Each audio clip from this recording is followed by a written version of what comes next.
them want you to remember this. You not no slave, you indigenous. Fuck how they painted them Indians. You went to war with the French and the British, man. Quite frankly, you was kings, Merovingians. They took the women and men, made them prisoners. Raised up the children to worship their images. Set up a lab to the genes and they mixed them. And this shit get way deeper than your pigment.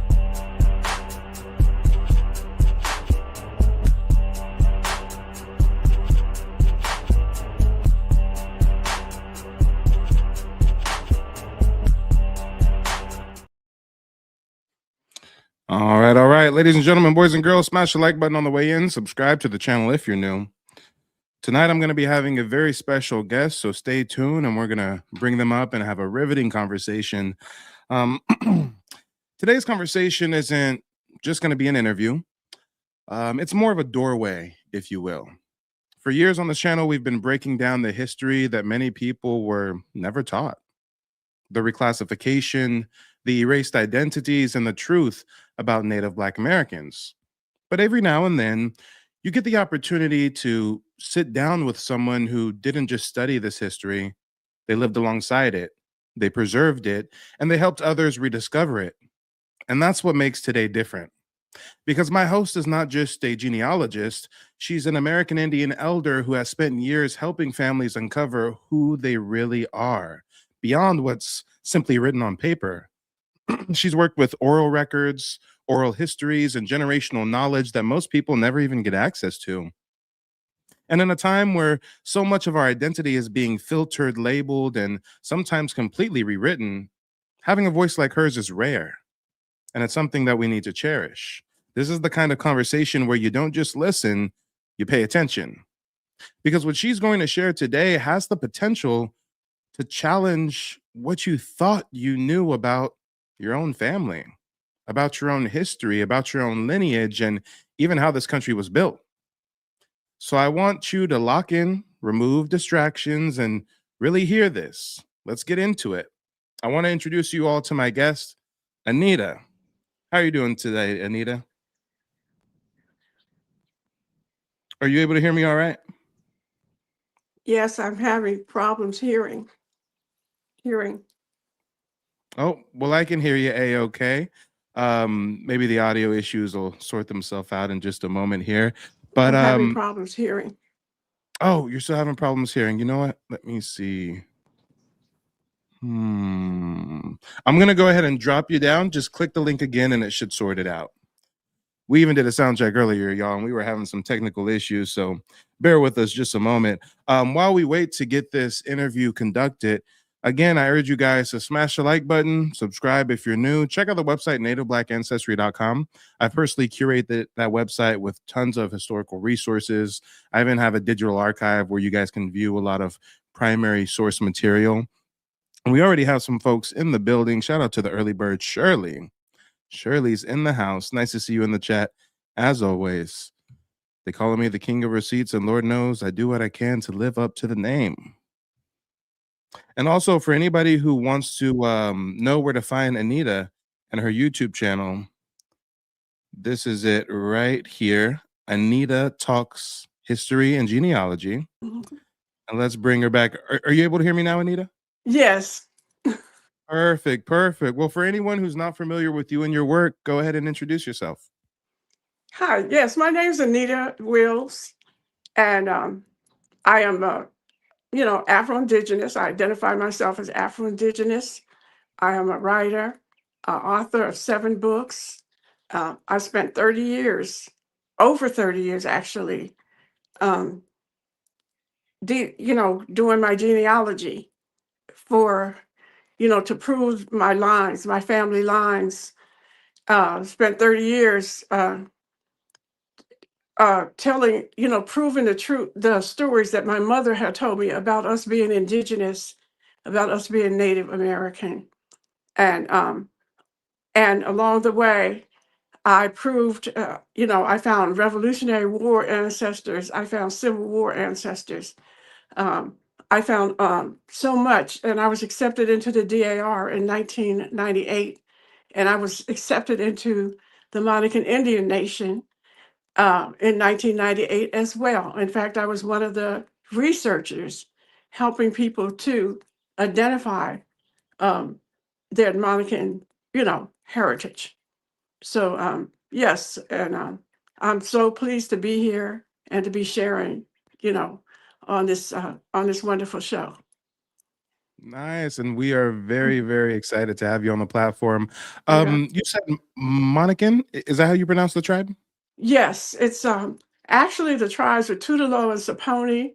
We're a Sioux Nation, part of the Great Sioux Nation, which they don't tell. They say the Sioux Nation was in the Ohio Valley, but we're in my Sioux Nation. My Sioux ancestors we're in North Carolina, Virginia. We're all over the place because there was no states, there was no delineation. There was tribes back then. Yeah. Absolutely. Absolutely. And let's go ahead and kick off this interview. How did you first discover your indigenous American roots? Was this something that was passed down to you through oral tradition? Did you Right. just wake up one day and start researching American Indians and say, you know what, let's see if my Yeah. family lines up with this, or Yeah. how did it all come about? From my mother, I'm we have 7 children, my mom, my mother, my father, 7 kids. I'm the oldest daughter. And I was often in the kitchen with my mother, because I'm the oldest. I was being taught, how to do stuff that women did back then, like in the 50s. Um, and so my mother, in order to keep me from being bored, would start telling stories. And she was talking about, us, where we were in Coatesville, Pennsylvania, Chester County, that this is my people's land. This is Indian land. They came and they stole it from our ancestors. And she didn't really go into detail about who the tribes were. Um, she said that, I said, well, why did they leave? She said, because they passed laws so they wouldn't grow corn, or they couldn't. Corn was one of the staples of indigenous people all over the Americas. And the Europeans came and passed laws to stop the Indians or the Native Americans there from growing corn. And so later, I I was doing my own research, and I found out we're Susquehanna, we're Conestoga, we're part Mohawk. You know, um, those were the tribes that were, and Lenape. So they called them the Delaware Indians. In other words, in order to strip us, our people, of their identity, they just would say, oh, they're from the Ohio Valley. They did not delineate tribes. So they said, oh, these are Delaware Indians, even though we were different nations, or our ancestors were different nations. So that's, that was how I began to identify who these, they were, including the Iroquois.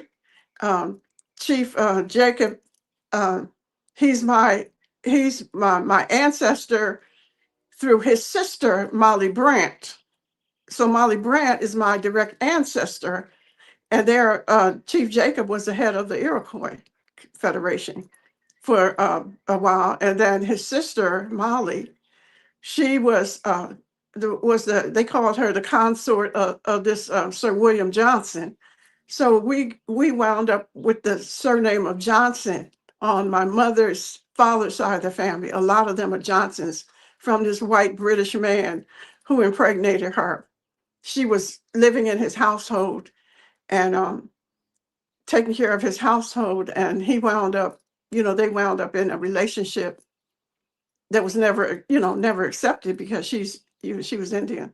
But so those are our Mohawk lines.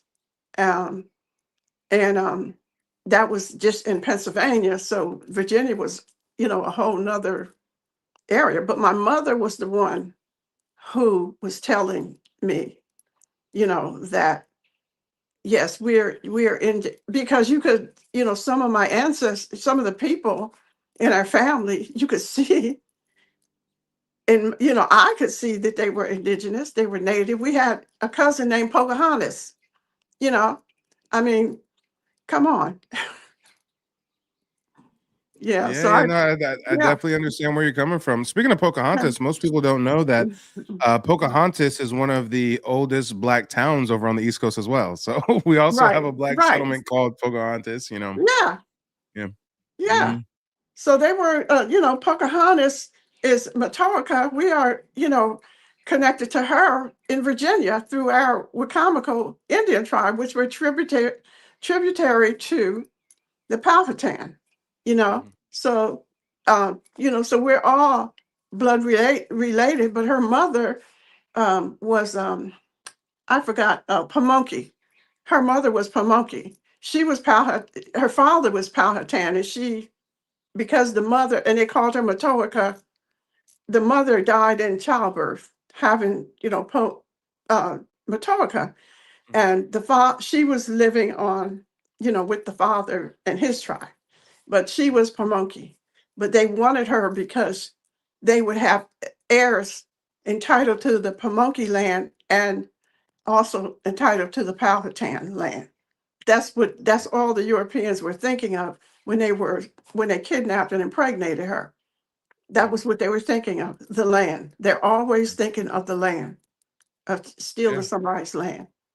absolutely. And a lot of people hear the romanticized Disney version of Pocahontas, but Yeah, most forget where I believe she was mhm. very young, maybe like 12 years old when she was taken, right? He And not was only that, maybe, but she passed in yeah. Europe on a vessel. I think maybe the vessel was coming back, but you know, a lot of Mhm. people don't know about the taking of Indian youth, sending them to Yes, Europe, sending them other yes. places, holding them as hostages because their Yeah. father, their mother, or are the ruling elite of that clan or that tribe. And as you so eloquently put it, a lot of Mhm. times they're having these children with these indigenous women because our indigenous societies are matrilineal. So even if Yes. you are a European man, your Yep. child with this indigenous woman will still be accepted by the tribe. You can still Mhm. get title to some of the land. You know, this is kind of like a cheat code way for these Yeah. colonizers to speed up colonization, Mhm. if you will.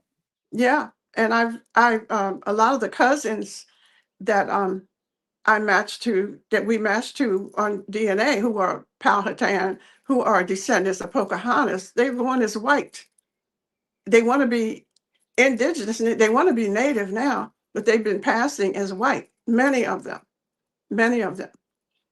And they were, when I'm talking to them, it's like, please don't tell nobody, but they want to be Indian, but they don't want to give up their white privilege. Absolutely. I understand where you're coming Yeah. from. And shout out to Rochelle. Thank you for supporting the broadcast. Mhm. Um, I got to ask you, can you expound a little bit on the multi tribal heritage? Because I've Mhm. even seen that in my own family tree. I mean, I'm a Yeah. citizen of the Muskogee Creek Nation out in Oklahoma, but I also have ancestry that's Choctaw. I also have ancestry affiliated with other Yeah. tribes, and just like how you said, they kind of try to reclassify you all as Mhm. Delaware Indians, as if Right. you guys are one tribe, when in Yeah. actuality you are probably a confederacy of several different tribes. Yes. Just like how Yeah. they call my tribe the Creek people, but really Yeah. we were a confederacy of dozens of different tribes, and each Yes. tribe had dozens of different clans. And oftentimes, especially on the East Coast, they would try to relabel these tribes and give them the name of the person who conquered them. I mean, correct me if I'm wrong, but the Right. name Delaware Indians comes from the Lord Delaware, who was Yes. a Englishman who came and basically beat those tribes into submission, and then Yes. they just named them all after him. And now we're calling them Delaware Indians to this day. Yeah. As if he still owns them, you know. Hmm. And yeah, the in Pennsylvania, there's a area called, which, it's called the Okie Tract. And 1704, Queen Aliquippa, who was, I believe, is related to me. I haven't found that connection yet, but they don't know which tribe she was, but she was the head of the Iroquois before Chief Joseph. And it's matrilineal. It was matrilineal before the Europeans came. And so she went to the Ohio Valley and brought back the bands of indigenous or native people from the Ohio Valley. They have been run out off of their lands by the Europeans. She went, she was the head of the, so they went, she was the head of the Iroquois Confederation, but they went to the Ohio Valley and brought them back. And at the time, she met with, who did she meet with? She met with William Penn. And she told him, she said, here, these people, they're Unami, they're Okie, talking about their last name, Minkwa, or what they were called, Minkwa, Unami, Okie. And they had come, she said, this is their land, and your people are coming over here and taking them off their land. And so William Penn agreed to a 500 acres of land, which is now in what is Chester and Delaware County, called the Okie spread. He signed, they have a warrant for it, for the land, 500 acres. And so, and they signed the documents, everything. And when he left and went back to England, the Europeans, the squatters, came in and pushed them off their land, which shows you how much a treaty means, or the written word means, or a document means to these people. It meant nothing. I found the warrant, and they were telling me, I mean, this was hid. The warrant for the Okie spread or tract was hidden, and I found it. And they were like, I went up to the governor, then governor, and wrote a letter, and then tried to go up there. I mean, I actually found the patent, the warrant up there. And they said, oh, no, you have to have the patent. You have to prove it. So when they got this land in the 1700s, what did they do? They were killing the Indians who were coming onto that land. And that was the Minkwa, Unami, Okie. And so the last book I wrote is called Minkwa, Unami, Okie, and the Downriver Nations, because I'm talking about them putting my ancestors off their land. And my mother, she didn't know that story. She didn't get that much details, but our people were landless. We were, some of them were starving back then. They were not allowed on the land. They were putting them in jail. They were taking the children and putting them in workhouses or orphanages, so that they don't want me to tell that story. And it's right there. And another thing people don't want me to say is that I found at least 2 AME churches that are built on tribal land, on my, in the villages where my ancestors in Pennsylvania lived. They built AME churches. I don't know that the people that went to those churches knew that history, but I could see when I'm looking on the old map that it says Indian Village, and then there's the AME church. And the same thing with my ancestors in what is now Lancaster County, Pennsylvania. They're buried in the AME church. But a lot of my ancestors, my indigenous ancestors, are called colored, and they have like the Episcopalians and who else is it? The churches that were in Pennsylvania, the Anglican churches, they have a section of their graveyard for the colored people. So they built their churches on native lands as well. In fact, it was a habit of the Europeans to come and build on land that was formerly occupied by natives, especially native spiritual grounds.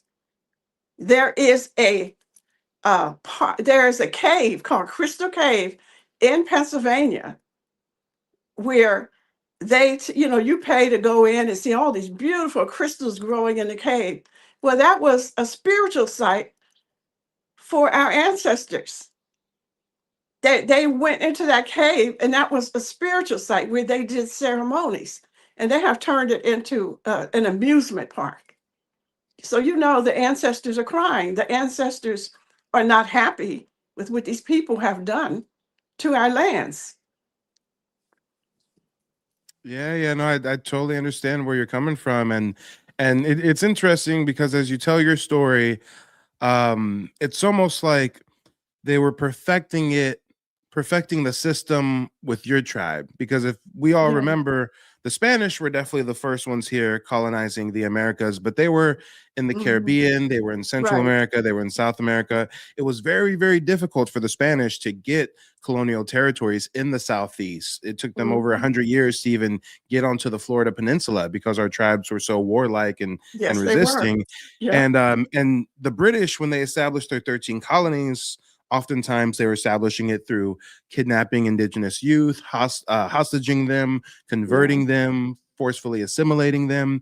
And these things that you talk about, whether it's reclassifying entire separate tribal communities as one tribe, the Delaware Indians, or Right. building amusement parks on top of spiritual grounds, we see that same system then duplicate it in the Southeast when the descendants of the British, now called the Americans, are Right. now doing their Indian removal tactics in the 1830s. Yes. And if they didn't first conquer the tribes on the East Coast, they would have never even been able to push into the Go Southeast. into the interior. Right. Yeah, that's why a Right. lot of the Spanish weren't able to push into the Southeast because their bases, their colonial base of operations were Central America, mostly South America. So for them to get a Mhm. colonial foothold into the Southeast, they would have had to travel by boat and then been able to have steady resupplies of boats coming through, but Yeah. hurricanes would happen and there would be different natural disasters to where the Spanish just really couldn't get a foothold the way that the British did with the 13 Mhm. colonies.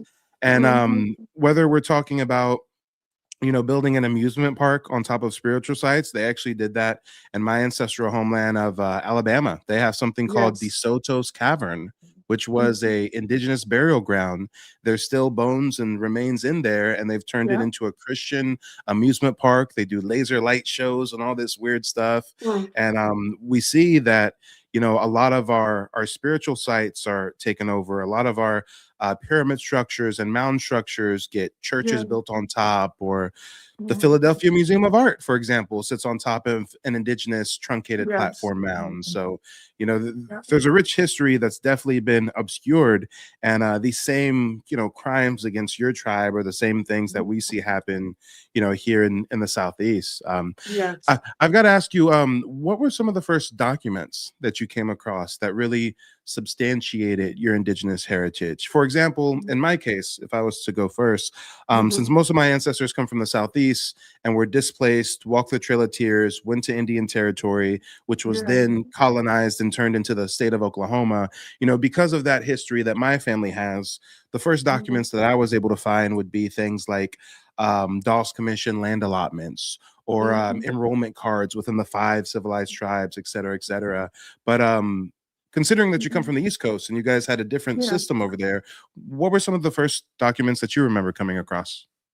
Uh, I began tracing using my ancestors who were in the United States colored troops, using what I found in the census records and seeing how they were labeled in the census records. Like, my mother said, oh, our ancestors were in the United States colored troops out of Lancaster County, Pennsylvania. And when she said that, I said, that means they were free. She said, yeah, they were free. They lived up in the mountains, which were called the Welsh Mountains at the time. They had taken the Welsh Mountains from the Conestoga and made it, they called it the Welsh Mountain Tract, gave it to the Welsh. But my ancestors remained up there.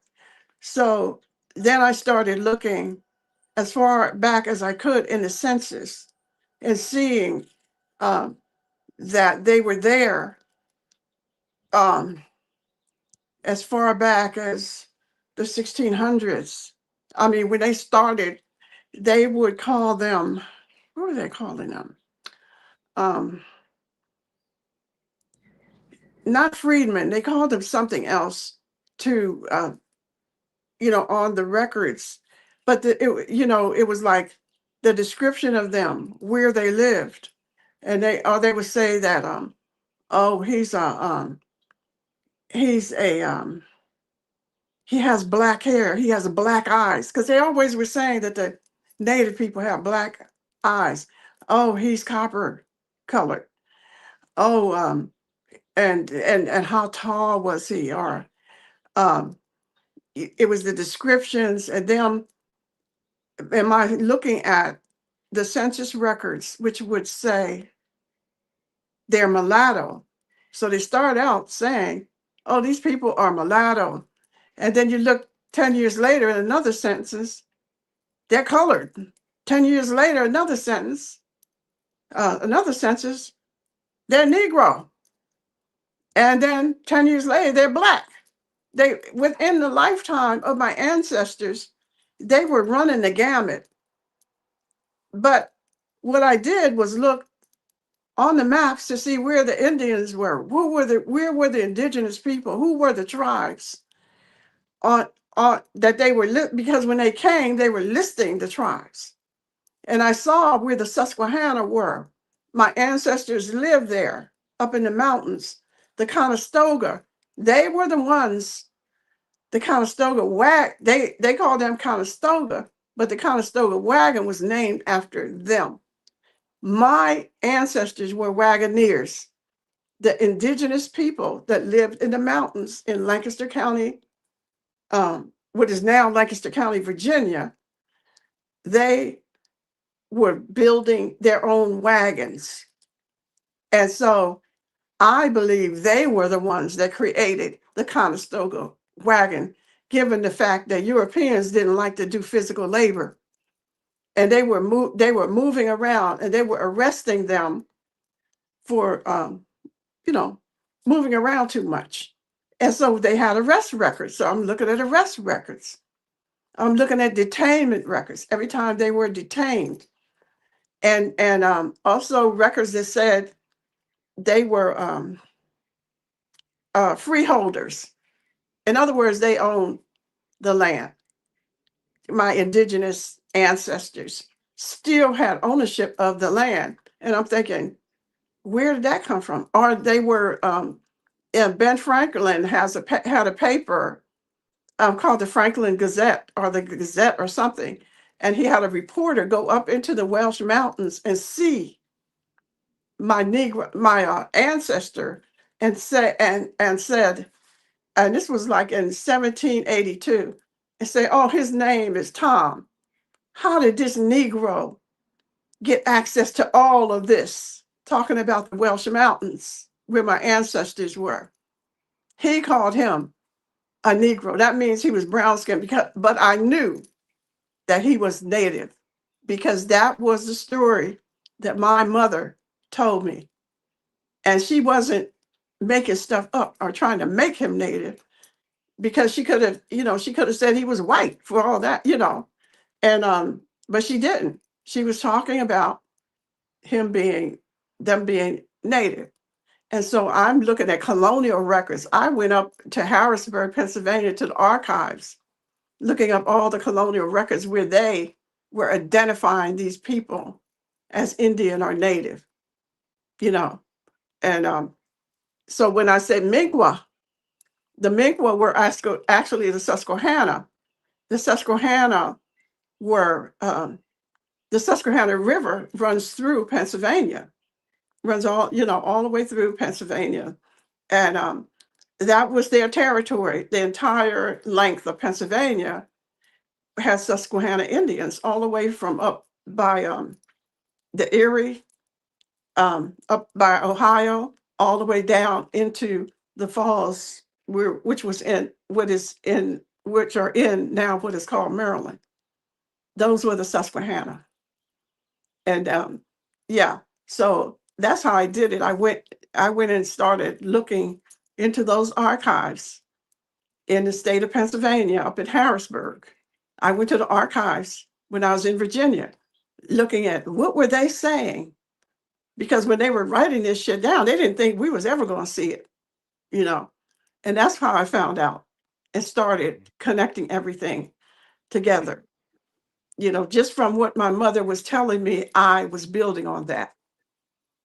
Nice, nice. And that's very powerful because Mhm. as a genealogist myself, I see the exact same thing with a lot of my Yeah. clients. You know, one census record indicates them as a mulatto, next census will be a Mhm. color, then it's Right. Negro, and we don't really become African anything until like 1980s when they start calling us Yes. African Americans. So, you Yes. know, I'm also very grateful that you touched on the US color troop because a lot of my clients are also surprised to see that their ancestors are fighting in the US color troop. They're Right. listed as freeborn people, free men of color, free Yes. persons of color.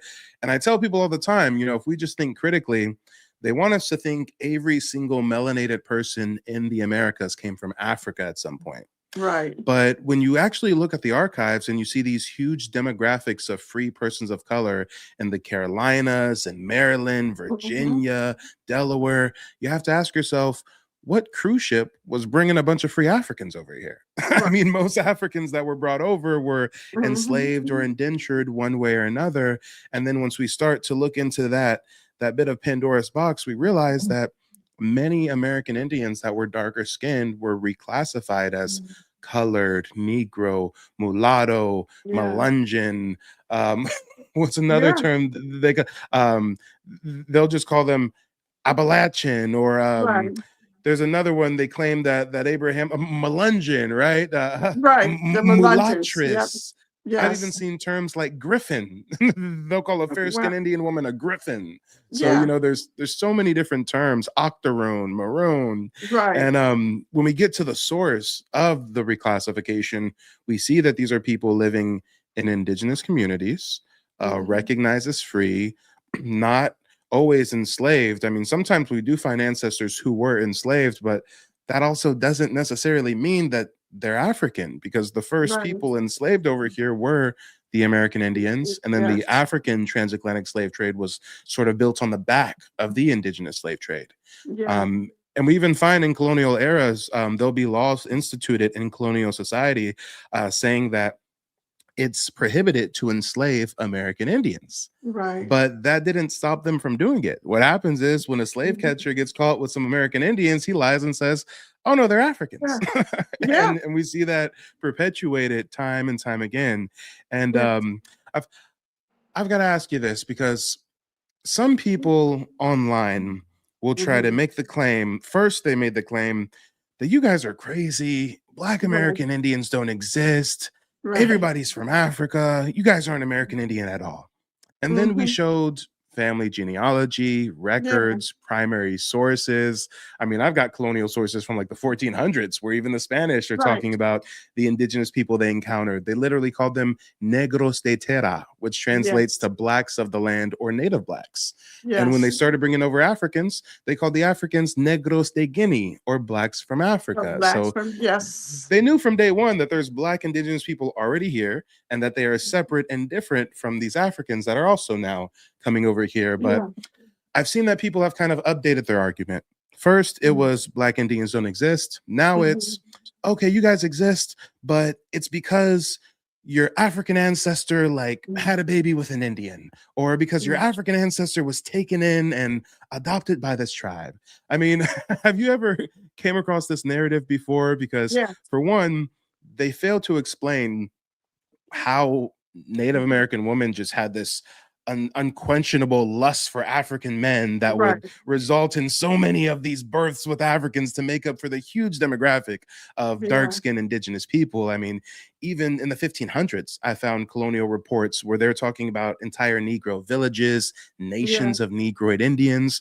So, you know, I come Mhm. from the belief that there are some people who have African heritage as well as indigenous heritage, but I've also seen in the archives that there's also people who have richly melanated indigenous heritage that doesn't Mhm. have African admixture. But Right. some people think that, like, you know, both things can't be true. But what's your perspective Mhm. on that, especially as a woman Yeah. who identifies as Afro-Indigenous? Right. I wonder who educated them. Did they come through the Catholic mission schools? Did they come through mission schools? Are Mhm. they Christians? Because it's according to who's educating them. who's in their ear, and where did they get their history from? So it's become a thing. You know what I'm saying? Is it because some people, of course, people get on my they get on and try to say to me, well, you either have to be indigenous or you have to be African. You can't be both. These people are saying they're Indian or they're indigenous. Most of them have white, just like there's white people in my family too, you know? Um, so maybe they're coming from the white perspective, I don't know, or the mission school, because they're not educating these people as to who they are. Even though I was in a family where I was told, I was also taught to be inquisitive, taught to listen when people are talking and don't make assumptions, and then do my own research. We were taught, my father spoke and wrote 7 languages, and he was extremely intelligent. I'm not like him. I didn't pick up on those languages, but we could not come home and say, well, this is, what they taught us at school. And he says, do you believe them? And he would make us prove it. How do you know that's true? And we learn early on to always question. Don't just take it, verbatim or at face value. I have an ancestor. Her name is Jane Benu, BNU Gibson. She was born about 1626 in Sheraw, North Carolina. She was indigenous. She was native. She was part of the Sioux Nation. You know, like I told you, the Monica Indian Nation is Pony and Tutelo. And she was her maiden name was BNU, Banu. Her married name was Gibson. So she married a Gibson, and they had like 7 kids, and he, they were still in their village. He, I think, passed away. And then she was, I don't know whether she was moving around or what, but this captain uh, this white man came and told her he was going to take some of the children and teach them, they were supposed to go into apprenticeships. And she allowed the children to go with him. And what he did, his name was Captain Lightfoot, took them to the Shirley Plantation in Virginia as slaves. And she left a lot of genealogy footprints for us to follow, because she went and complained and said, Captain Lightfoot took my children. I've heard that he is made slaves out of them. My children are so and so. This is who we are. We're Indian. We're Sioux. We're whatever. And she was not able to find her children, but she passed it on to her next generation. They were looking for the children, and then they were fighting. So there's an entire historical genealogy record in the state of Virginia about Jane BNU Gibson the Elder. She was looking for her Indian, Native American children, her indigenous children. She is my direct ancestor. She is the reason that I am able to belong to the Monica Indian Nation. So I think that my proof of who I am is better than most of these people who are coming online wanting to say something ignorant and don't have no proof of nothing other than coming out.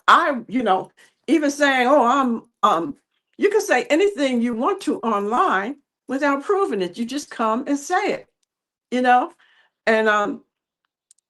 and who's going to challenge you when you make an ignorant remark, you know, if you make an ignorant remark about me and mine, I'm going to probably challenge you to prove what you're saying, that you are more indigenous than I am, because I really don't go around telling other people that I'm more indigenous than they are. All I can talk about is what I've proven, my genealogy, the documents I have to prove, you know, what I'm saying. Because my brother, Anthony, who is much more educated than I am, he's Harvard educated, really highly intelligent person. He, you know, when I was writing my books, he told me to make sure you cite your sources because you know they're going to come and challenge you. So that's what I did. The books that I've written, I've cited my sources. I show the documents that I have collected, pictures of my ancestors, you know. Um, so they don't really, you know, it's irritating, but it's sad because they actually show how ignorant they are when they do that kind of stuff. Instead of going and looking for your people, you're online trying to tell me, a person you don't even know, that you know, I don't know who my people are, or that's not true. You have to be this. Like some folks would say, oh, you're not even from a reservation, because in their minds, they come from a reservation. So only the people that come from a reservation are Native American, because that's how they were raised. They were raised on a reservation. Yeah. I don't Yeah, take it yeah, no, personally. it definitely gets troubling, Yeah. being that we're both content creators. Mhm. Um, you know, I'm sure that you can relate to those crazy comments popping up in the comment section. Like, Right. you're a member of an indigenous nation. I'm a member of like the Right. United States government recognizes us as American That's right. Indians, but still we have random people in the comment section saying, "Oh no, you're not really Yeah. indigenous." And sometimes I even do call-in shows, and these kind of people call in and try to debate Mhm. me, and 9 times out of Right. 10, they haven't even done their own family's genealogy, but No. they're trying to dictate heritage to us. I mean, it makes Yeah. absolutely no sense. Yeah. I I would kind of equate it to like, you remember that sci-fi movie, The Matrix? Yes. You remember how when they jack into the Matrix, they have to watch out because any regular person can just kind of have a seizure and turn into an agent, right? Yes. And this is exactly how these people act. We Yeah. challenge the false narratives that they were programmed with from K through 12. We Mhm. challenge the false propaganda that they've been ingrained with, going to these Ivy League institutions, many of which actually Yeah. started off as Indian conversion centers, such as Yes. Harvard University started off as a place to educate Christian ministers on how to convert the Indians. And then they That's came right. out with an Indian boarding school in like the 1650s, right? So, Yeah. we see these people literally educated by our opposition,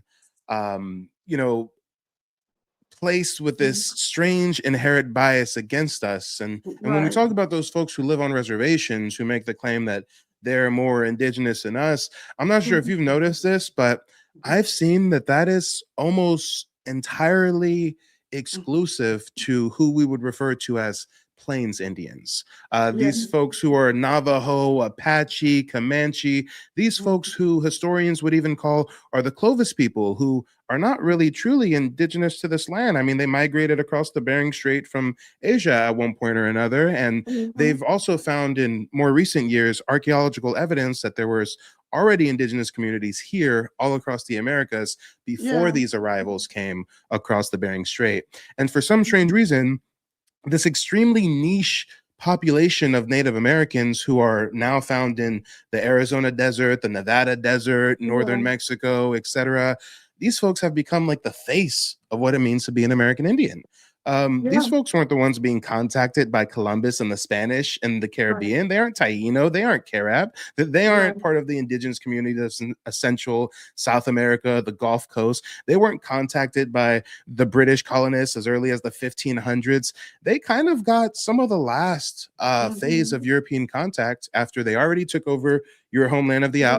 the East Coast. They already took Right. over my homeland of the Southeast, and now they're pushing to the Mhm. Oregon Trail on their covered wagons, and they're coming across these Right. people in the plains, roaming with the buffalo, living in teepees and stuff.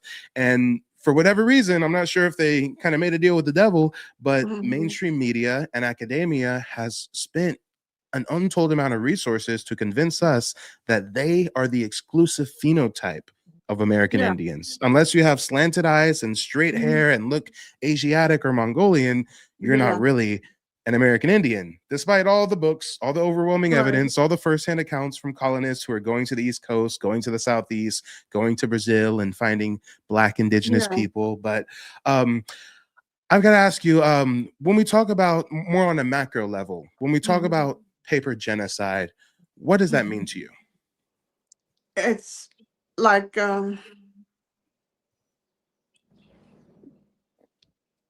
it's like the final solution. And the first time I saw it written was I was looking at documents, and when Maryland was separated, when the border between Maryland and Virginia was being created, and governors of Maryland, was it Calvert or something like that? But anyway, they were writing, the first law enforcement here in Virginia in the Americas, was the church, the Episcopalian church. They had church wardens. Okay. So they were the ones that were writing the laws, just like the Catholic Church. They were the ones that were writing the laws. So what they did, they said, was from 1692, that's when they started um, taking indigenous people and making them mulatto. As far back as 1692, it was saying that these people could no longer classify themselves as Indian. They were from, thenceforth, thence and forth or whatever, uh, mulattoes. Yeah. So that it went back as far as 1692, even though there's historical events that, like in 1924, that there was this guy, or 1926, there was this guy in Virginia who was reclassifying the indigenous or native people as colored, putting them in the mulatto and colored category, that they could not, making it a law. There was a law against them claiming not only not Indian, there was a law against them claiming their tribe. That was the whole point. They wanted our ancestors, disconnected from the tribe. And this happened with my Lewis ancestors in Virginia, the Nanzadigal, like I wrote about the along the Rappahannock, homeland of the Nanzadigal Indian Nation.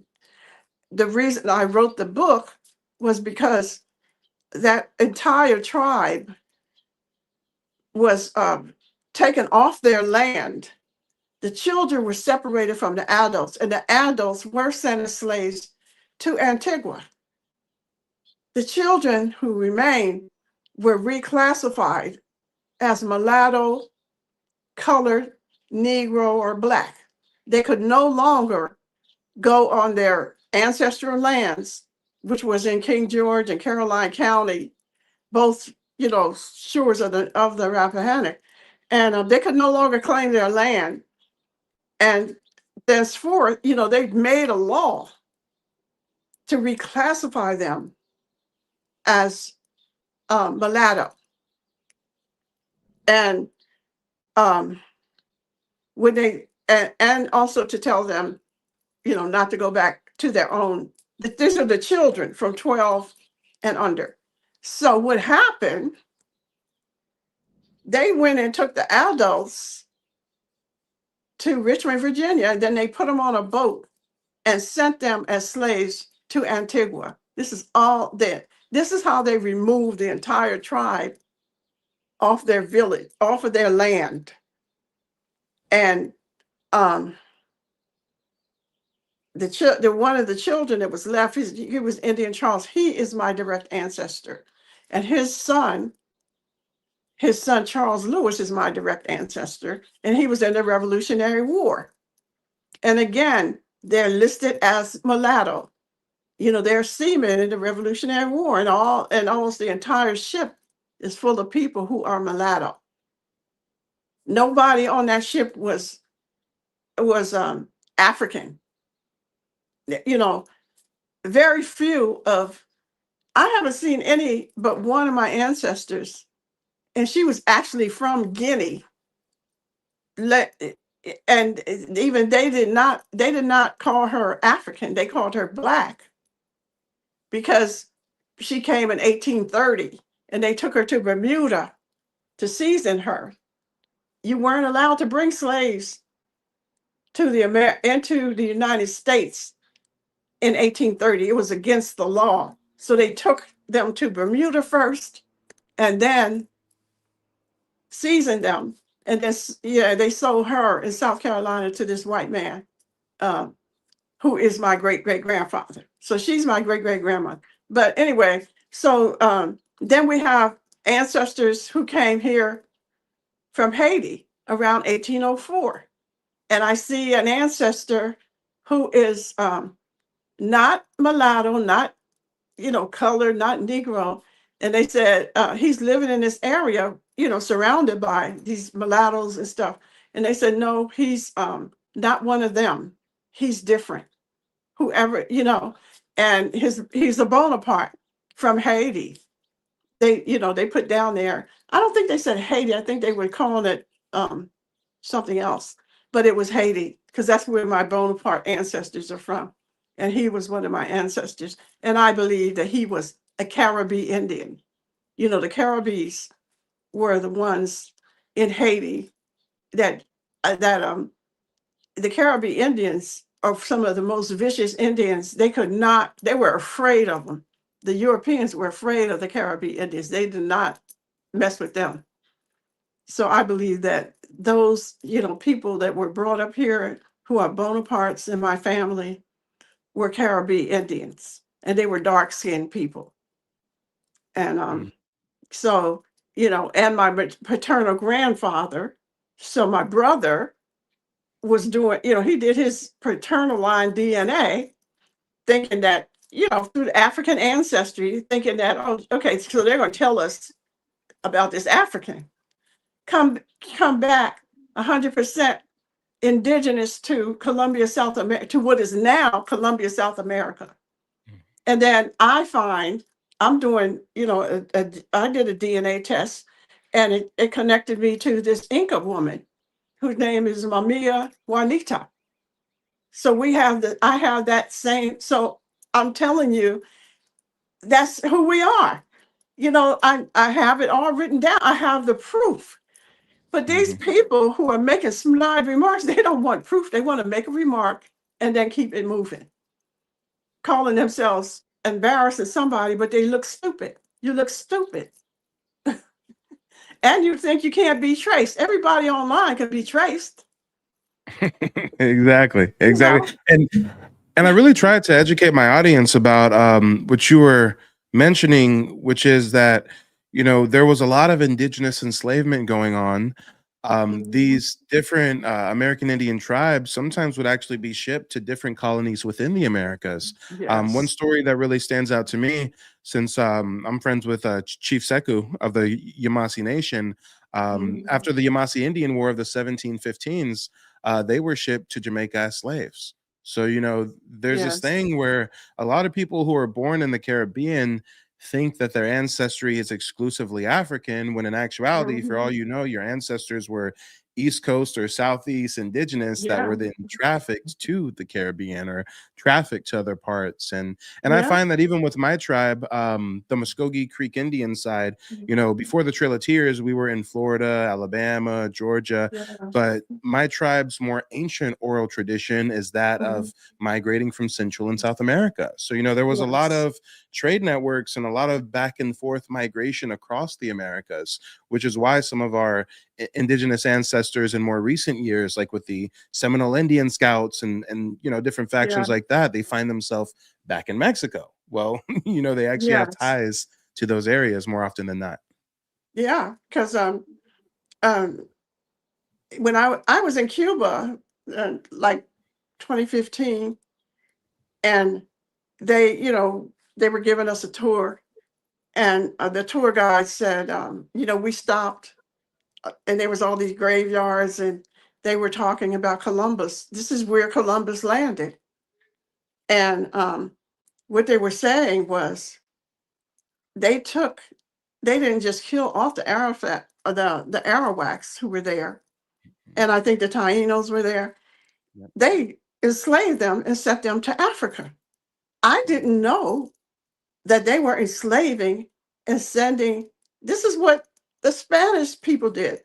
I think that, they were enslaving them. I think they enslaved some of them and sent them to Spain. They enslaved some of them and sent them to Africa.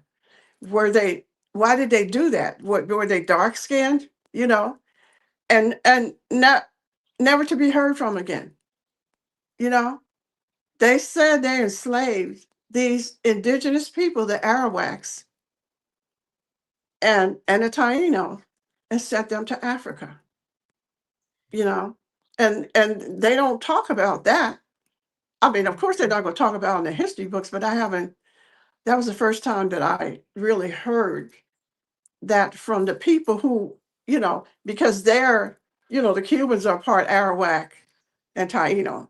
These are Yep. all Caribbean Indians, and and then we went on the island in Cuba. They called it Santa Maria Island. The people there called it Santa Maria Island. They don't like to go there. And the people were beautiful, dark skin, straight black hair, fine features. And they are descendants of the Arawaks. And they're beautiful people. But they don't want us to see them. Those are not the Cubans that were coming here, that came here on the flotilla, you know. Yeah, it gets deep. It seems like at the Mhm. at the same time that they grossly overstate the amount of Africans that were trafficked to the Americas, they just Mhm. totally hide the history of all of the indigenous Americans enslaved in place or trafficked to Europe or different parts of Africa. And it's even funny because I provide genealogy consultations, and oftentimes I have elders who can consult with me, and they tell me straight up, they're like, Mike, I was going to an HBCU, taking Africana studies in the 80s and the Yeah. 90s, and they used to teach them that 100 million Africans were trafficked to the Americas as Mhm. slaves. 100 million. And now in 2026, they've dramatically reduced that figure. Now they Mhm. claim 12.5 million were trafficked. They Yeah. went all the way from 100 million down to 12 Right. million. And then they say out of the 12.5 million, 10.5 million survived the voyage. So now we're from Mhm. 100 million down to 10 million. And then they even admit out of their own mouth that out of Yeah. those 10.5 million Africans, less than 4% of them went to North America. The vast Right. majority of them went to Brazil, went to Yes. Central America, parts of the Caribbean. So it's like they try Mm. to force feed a strict African identity to us while just hiding Yeah. the overwhelming evidence of our indigeneity. And this Yeah. is also why, especially in North America, they had the laws where we couldn't learn to read or write in their language. Why? Mhm. Because they weren't hiding anything. All of their newspapers were talking about Negro Indians. All of their Right. colonial records, their missionary baptismal documents are talking about Mhm. so and so Indian girl, now calling her Sarah or Jemima or Right. a Mahala or this or that, right? So Yeah. I've got to ask you, when we talk Mhm. about the slavery of indigenous peoples, Mhm. was this something that came as a shock to you, or was this something where it just kind of made the pieces fit together? Because for me Yeah. personally, it was something that wasn't much of a shock. It was just like, oh, this has been hiding in our face the whole time. Because Yeah. if the American Indians, especially on the East Coast and the Southeast, are known for being Mhm. expert agriculturalists, Right. they've cultivated this land, they farmed it for Yeah. eons, right?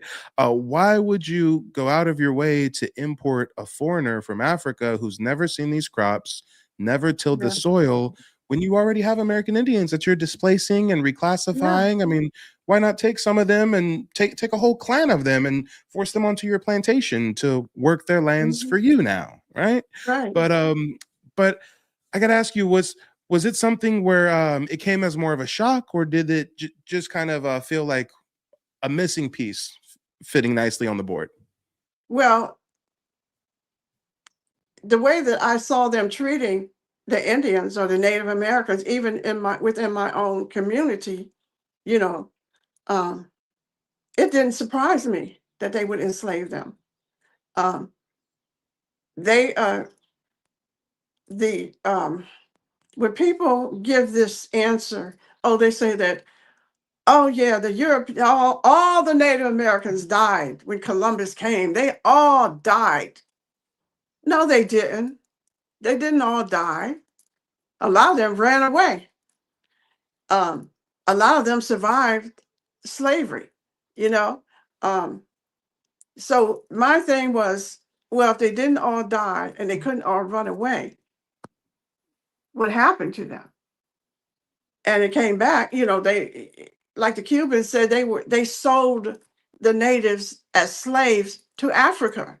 So there are colonies in Africa because they were colonizing Africa. Um, so it makes perfect sense to me that they were enslaving the indigenous people, especially when I could only find one person from Africa in my genealogy. I could only prove that one person came from Africa. And they were down as enslaving the people in Brazil. That's how they have a mixed, you know, Brazil was so mixed. They had to be in the fields with the Africans. They were in the same status as the Africans because what did they do? They had our status according to our color. If you were light skinned, you were treated a little better. But if you were dark, darker, all the dark people were together. And of course they were intermixing. But I just never believed that all of the indigenous people died from the Europeans' diseases. Just like when in Hawaii, when Captain Cook landed, he brought syphilis and all kind of diseases over there. But all of the Hawaiians did not die from those diseases. We see their descendants that are still there now. And so it would just make common sense to me because I'm an avid reader. I love to read about history and things like that. I don't like European history. It's too much violence. But I like history, reading history books. The first time I heard a song about the Australian people, the Aborigines, I wanted to know who were those people. And I made it my business to learn about them and how they too were enslaved. They're indigenous to Australia. They, it just amazes me how they want to separate all. You can't look over there and see those are dark-skinned people in Australia. Those dark-skinned people were moving around. They were moving to other places. I think it's Solomon Islands, Melanesia, Polynesia, and they came to the Americas. Mhm. If you look at those faces, the Olmec faces, and you look at how the Aborigines in Australia look, those broad features, you can see they don't want to admit that, you know, these people came and America, which is a continent, was porous. There wasn't, a lot of people here, or there wasn't people here, period. They may have been the first people here. And they were dark skinned people in South America, which is a humid, hot climate. It makes perfect sense if you're thinking, but if you're just trying to make a smart remark, you're not thinking, it doesn't make any sense to you, you know? So they try to keep us separate, and they don't look at because they want to break us down. Europeans, the minority in this world, 9%, want to break us down. So they break us down to Australia's different, you know, America's different, Africa's different, India, the dark people there are different. And everything is different. There is no connection to us unless they want to just make us all savages and Africans. That's what they do. It's okay if they say it. Yep. Yeah, no, I totally understand where you're coming from. And that's definitely a point of contention for a lot of people. A lot of people believe that the Americas was just the only empty landmass in the world until Right, another group traveled to it. There's those such as myself who do find archaeological remains that every year getting pushed back further and right, further and further in time. I mean, there's more pyramids in the Americas than the rest of the world combined. The right. oldest pyramids in the world are in the Americas. The largest pyramid in the world by volume is the Cholula Pyramid in Pueblo, Mexico, where Mm, conveniently the Spanish conquistadors built a Catholic church on top of. And see. they didn't even realize it was a ginormous pyramid structure until like the early 1900s when little pieces of it Mhm. began to be excavated. But it's interesting because there's also another growing theory that some people have, especially in these online spaces, that the Americas was never really the new world. It was kind of like the old Mhm. world rediscovered for Mm, Europeans. That, right. after a cataclysm or a certain amount of events, the Europeans had lost their way over here. And some Mhm. of the first groups that actually found their way back over here and, did trade with us would be like some of the Berbers or the Moors or the North Africans. Right. And and we do find some archaeological remains to substantiate trade networks between American Mhm. Indians and Africans, such Right. as gold tip spears found with indigenous tribes in the Caribbean. And the Yeah. Spanish took those spears back to Spain, tested them, and they said that the metallurgy came from the Gold Coast region. So, Right. I definitely believe that there's always been trade networks and contacts, not just amongst tribes in the Americas, but amongst tribes Mhm. globally. Especially when you start to look into parts like Oceania. We find these Black indigenous people island hopping. They're Yes. going from one area to the next. So, I think that Mhm. there's always been a Black indigenous presence across the Americas, but there's also been a lot of migration to and from. And Right. something that is so interesting that I think at this point is more myth than being Mhm. substantiated, but it's a fun myth nonetheless, is that a lot Right. of people talk of Mansa Musa's brother or cousin Abu Mhm. Bukhari, sailing out Yeah. west and never returning, and Mhm. to make the claim that maybe some Africans had traveled over here before the advent of Mhm. the transatlantic slave trade, and I don't think that that's impossible. I don't think Right. that's implausible. I mean, Africans Mhm. were seafaring individuals. American Indians were seafaring individuals. Right. The west coast of Africa really isn't that far from Brazil. You've got a south Right. equatorial current that you can take right over. But Mhm. instead of people saying that there were Black indigenous people over here already, and possibly Africans that traveled over here before Right. slavery, instead they want us to kind of just abscond and just abandon all American Indian roots and just no, life started in Africa. It all started in Africa. Mhm. Nothing you say matters because really we're all Africans anyways. Europeans come from Africa, Mhm. Chinaman comes from Africa, and Yeah.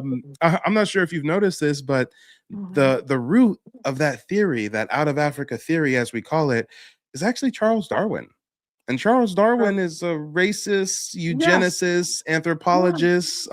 They lied to us in school. His Right. book was never called The Theory of Evolution. The full Right. title was called The Theory of Evolution and God's Favored Races. He Yes. made that whole theory out of Africa to try to Mhm. substantiate the claim that melanated people were inherently inferior and deserved Yeah. to be enslaved. And even in Yeah. America, we have a lot of institutions like Harvard or Princeton or John Hopkins foundations that were really at the ground Mhm. zero of not just Yeah. Africanizing us, but also instituting this scientific racism, this Yeah. this academic consensus that we were less than, despite them coming Yeah. over here and literally modeling the Constitution off of the Mhm. Iroquois Confederacy and, you know, the Yes. government structure of indigenous Yes. people. You know, so Right. many things they borrowed from the indigenous Hmm. cultures. I mean, even if we think about modern English is not how they were talking over there in Europe.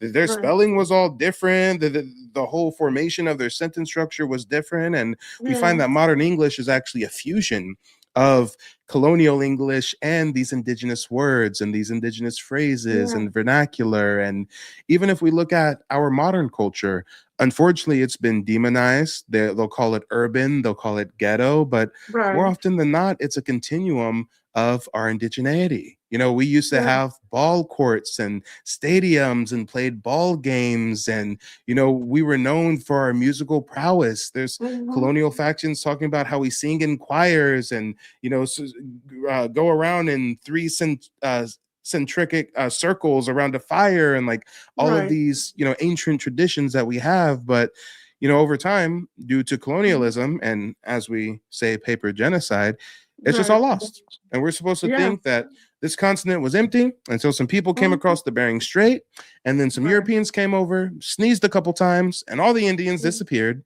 And then they imported millions of Africans, and we're all from Right. Africa. Yeah, it's such a lie. And but they get Mhm. upset. Some of the folks that are making up their own story or manifesting destiny, whatever you want to call it. They so when they're whining and complaining about the white birth rate is dropping, um, and there's too many, of us, the colored people or whatever, they whine and complain about it. And then when I say, oh, well, it's natural selection. You know what I'm saying? Because when they were trying to tell us we were stupid and how smart they were, they said it was natural selection, Darwin, you know, Darwin's natural selection. So why are you only 9% of the population of the world? It looked like to me that's natural selection. And you going around dropping bombs on women and children, trying to kill off the people that God put on this earth. You know, that God wanted this earth to be full of the people who are here. That's what Creator wanted. And so few of them, if there was more of them, they would probably wipe out everybody on the earth because of that mentality. The what I call the barbarism of always wanted to have wars. And even when they were in Europe, they were warring with each other and killing each other off. So they would say, oh, they don't want us to bring up slavery. So what they say to shut it down is everybody has slavery. Well, that is the most ignorant argument. You're supposed to be civilized, and that's all you can say is everybody has slavery. So that means you're not going to apologize, stop asking for reparations, whatever. But you're so civilized, you know. And I don't see. What I see is you want to deflect from what your ancestors did, the harm that your ancestors caused to the planet, you know, because you're killing off human beings and calling yourself a Christian and want to make it as if God ordained you to come here and just kill off human beings, kill off the earth. And that does not make you a superior being in my eyes. Yeah, and that was one of the first weapons they came over with was, you know, that Catholicism and different sects of Christianity, where, you know, the Mhm. Pope would issue papal bulls literally saying that we are heathens because we're not in Yes. on their spiritual system. And you Yeah. know, they can convert us, they can enslave us, they can do whatever they want. And then it kind Mhm. of became this good cop bad cop routine.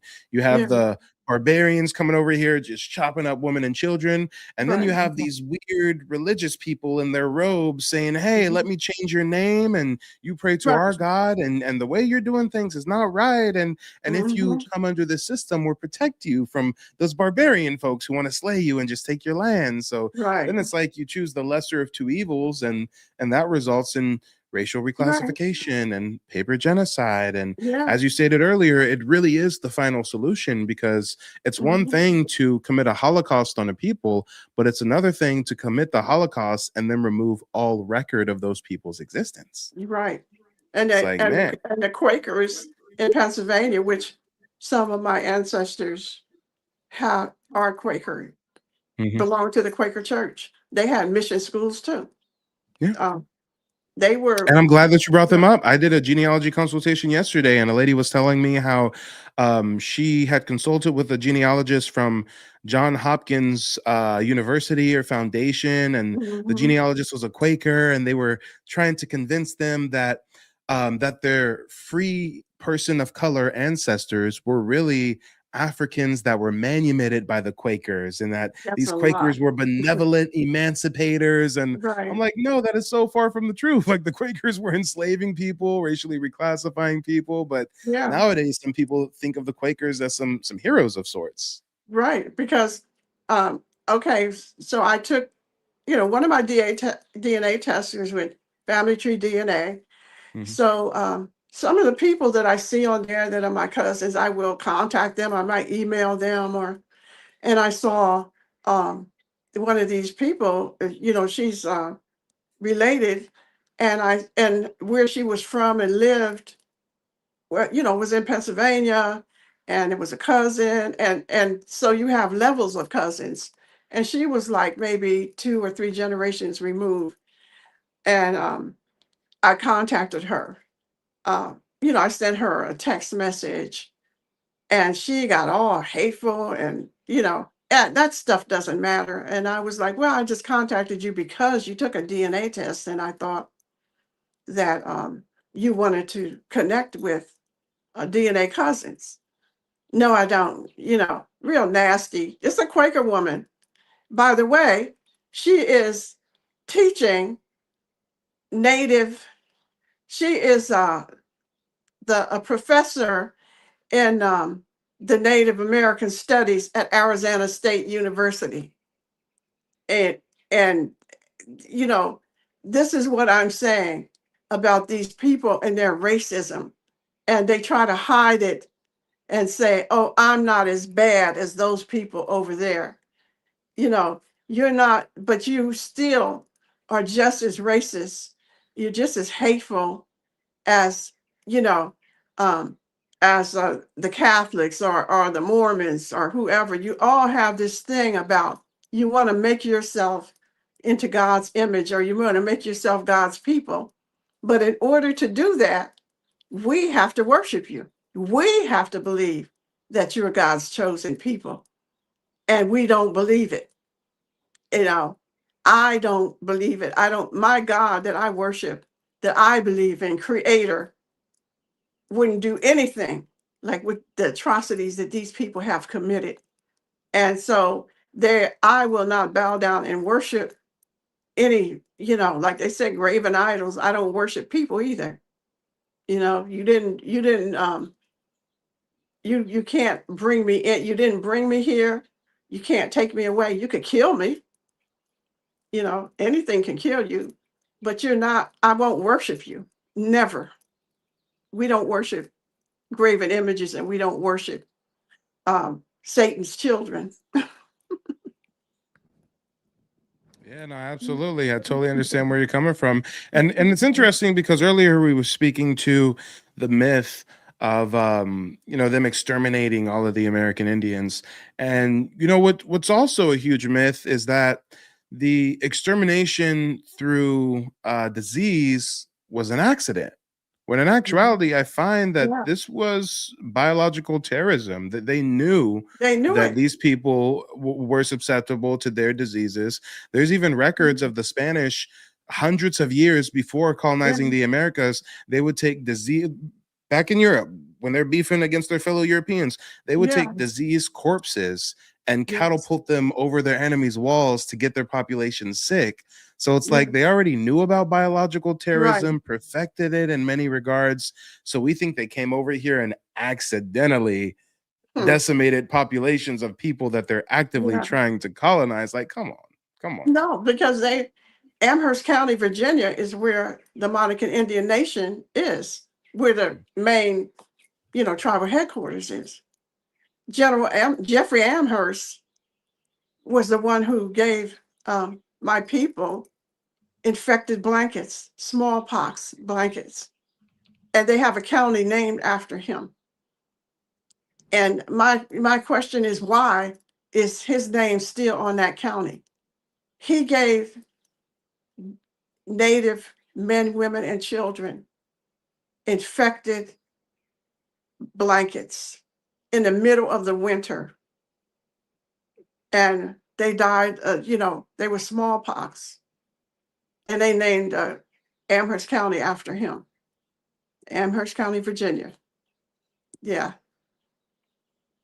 And I just like, say something, do something. To let these people know they can't keep doing that to us. Absolutely. And it's interesting that you mentioned that this lady who was, she's a blood relative of yours, but still she's acting very dismissive and doesn't really want to connect. And I'm assuming she's probably of European heritage, or? Right. She's white. She's Quaker. One of them Quaker people. She she's may a white have Quaker, some. She may have some indigenous blood, or African. She might be one of us passing, because I can tell you that a lot of my people on my mother's side passed. They would leave and go live as white people. So maybe she was one of them. Yeah. Yeah. I didn't think about absolutely. that, but yeah.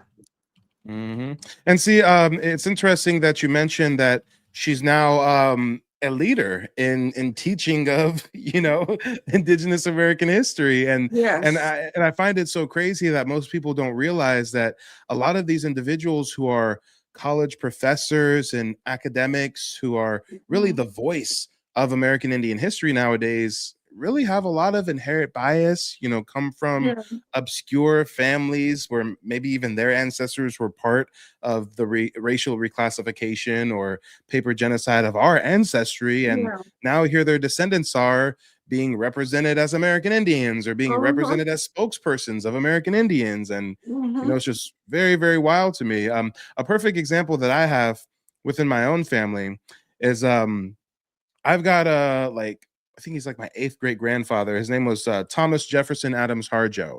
And he was actually the chief of the Creek Nation during the time where the Dawes Commission was trying to convert Indian territory into the state of Oklahoma. And he was writing to Congress. He was, speaking against this. He also acted as the Chief Justice of the Supreme Court of our tribal nation. But still, I found that there was a mainstream academic by the name of Claudio Sant. He's professor of Native American Studies at the University of Georgia. And not only does he have an obscure European background, but he's actually, and a lot of other academics who are actually trying to kind of go back in time and racially reclassify our ancestors who are documented as American Indians. Right. They'll either allege some kind of African heritage or claim that they were also part African somehow. And when we talk about my grandfather, what, I think I might even be able to pull up a photo of him. There was another tribe that actually shared an image of him, the Bayou Lacombe tribe. But let me bring up this photo right here. When you see this photo of my grandfather, you clearly see that he's a melanated man, right? Here he is right here, Thomas Jefferson Adams Harjo. Right. Not only is he a richly melanated man, but he's actually listed on the Dawes roll. Let me bring up the Dawes roll real quick. I believe his roll number is 2145. Here he is right here. Thomas J. Adams. He's listed on the Dawes roll as a full-blooded Creek by blood. Yeah. He's not listed as a freedman. He's not listed as 1/2 blood quantum. He's not listed as a part African. He's 100% recognized as a full-blooded Creek by blood. But even still, we had this professor, Claudio Sant, write a book called Black White Indian Race and the Unmaking of an American Family. And in this book, he wrote this in like 2005. He's talking about my family. This right here on the bottom right is actually an image of Thomas Jefferson Adams Harjo later in life. And he writes this book in the early 2000s to try to Africanize my ancestors.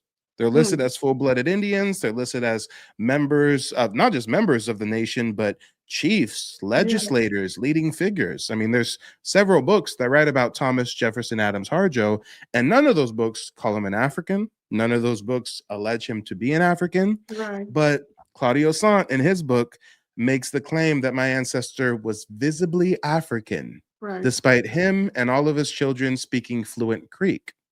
Right. And I kind of exposed him more or less. Really, I just shared this same thing I'm going to share with you now. I shared this with my audience. And since then, he's actually pulled this book from Internet Archive. I'm not sure if you're familiar with Internet Archive, but that's a platform that a lot of historians use to view books without having to pay for them. You know, there's a lot of titles that you can just search keywords and things. And when he discovered that I came across his book on Internet Archive and that I was calling him out for racially reclassifying my ancestors, he pulled it from the archive. It's no longer available. But even still, I've got even more of a smoking gun, which is my correspondence directly with this man. If I can share this briefly, you can see here that I reached out to him April 16th, 2025. And this is what I wrote to Dr. Claudio Sant, professor of American Indian Studies at the University of Georgia. Dear Dr. Sant, my name is Michael Lane, and I'm a genealogist as well as a citizen of the Muskogee Creek Nation. I am also a direct descendant of Thomas Jefferson Adams Harjo, a respected leader of our nation who served during the late 19th and early 20th century. After reviewing your book, Black, White, and Indian, Race and the Unmaking of an American Family, I came across references suggesting that Thomas Jefferson Adams was of African descent. I am writing respectfully to request the specific sources or documentation that support this claim. From the records I've studied, he is listed on the Dawes Roll, roll number 2145, as a full-blood Creek citizen, not as a freedman. He also served as Chief Justice of the Creek Nation Supreme Court and was a longstanding member of the National Council, all while being recognized as a leader and chosen by and respected within the nation. Nowhere in federal or tribal archives have I seen any indication that he was categorized as having African ancestry. As someone deeply invested in preserving the truth of our history, and as a Creek citizen working to correct the long legacy of racial reclassification and historical misrepresentation, accuracy on this topic is incredibly important to me and to others reclaiming their identity and ancestral rights. If your statement is based on verifiable lineage, I would truly appreciate the opportunity to review the source. If not, I kindly ask that you consider revisiting or clarifying that assertion in any future publications or commentary. Thank you for your time and the scholarship you've contributed to Indigenous history. I look forward to hearing from you and welcome any further dialogue on this matter. Sincerely, Michael Lane, citizen, Muskogee Creek Nation. Yes.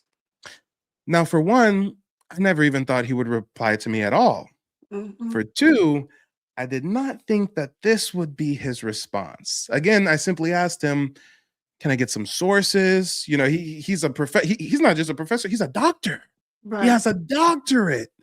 He has a tenure at a university in Georgia. You would think this man has some sources. I'm like, look at this document right here says your grandfather was an African, right? This is what his response is to me. He wrote back pretty fast too. I sent this email April 16th, 1:16 p.m. He messaged me back April 17th, 1:14 p.m. So next day, okay, I got an immediate response. And this is what he says. Dear Michael, thanks for your email. Though it has been 20 years since I last dug into the story of the Graysons, I was able to locate two sources that I cite on the pages in Black, White, and Indian that discuss Chester Adams, a descendant of Thomas Jefferson Adams. I am attaching them to this message. Like Thomas Jefferson Adams himself, Thomas Jefferson's wife, Mahala, was on the by-blood roll, though Mahala's mother was described as, quote, a very ignorant old Negro woman by a U.S. probate attorney in 1916. Now let's pause right there. He's alleging my grandfather's an African. I ask him for evidence, and his first source he cites is my grandfather's wife's mother was Right. called an ignorant old Negro woman by a U.S. probate attorney in 1916? Mm-hmm. That doesn't sound like evidence to substantiate his claim at all. I mean, Yeah. what? Anita, you're Mm-hmm. not an American Indian because your husband's mother was called an old ignorant Negro. What? This is your proof. That's that critical thinking ability that's missing from these folks. Come They on. have no critical thinking abilities to put two and two together to separate facts. They just don't know how to do it, and then they go into a rage when you call them out or try to correct them. They just go Mhm. crazy, you know. I mean, mind you, if we even count this as a source, which it's not, let's Hmm. look at if this source has any inherent bias. You're telling Yeah. me a US probate attorney in 1916. Right. Do we have to go over the racism that was prevalent in Right. 1916? The Yeah. lynching and the massacres and the KKK. You're telling me that some white dude in 1916 called his wife's mother an old ignorant Negro woman. So now he's an Mhm. African now, just like that, huh? Right. Right. And That's this isn't the only thing he cites as a source. Let's keep reading. He then goes on to say, as for Thomas himself, he is consistently described as a half-breed, along with other half-breeds like John Grayson, who appeared on the Freedmen roll. mm-hmm. What? Mm-hmm. You heard from a bird. There's some loose rumors. Never even told us what the source of these rumors are. There's Yeah. rumors that he's a half-breed, like another half-breed named John Grayson on a freedom roll. Wait a minute, my grandfather's not listed on a freedman roll. He's listed on the Creek by Blood roll as a Right. full-blooded Creek by Blood. So why Right. would you compare him to someone listed as a freedman?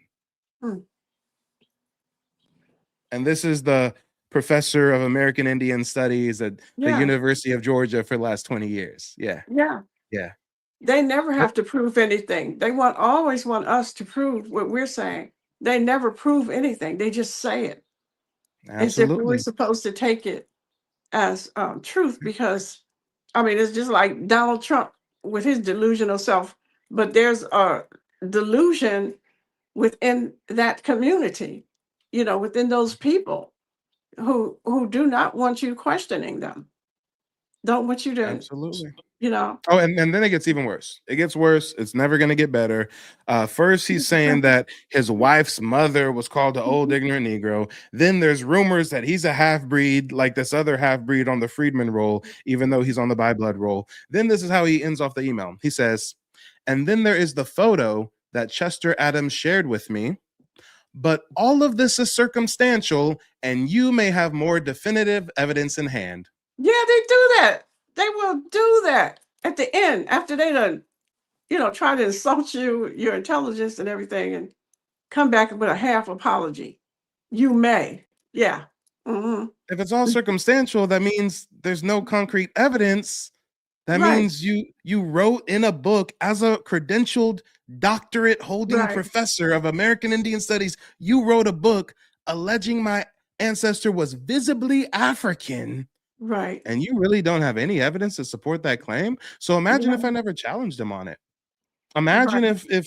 if we just allowed that to be on the public record, despite there being Yeah. numerous books that write about my grandfather. None of them call him an African. They call him a Hmm. chief of the tribe, the chief justice, a leader of the Yeah. lighthouse, a leader of the national council.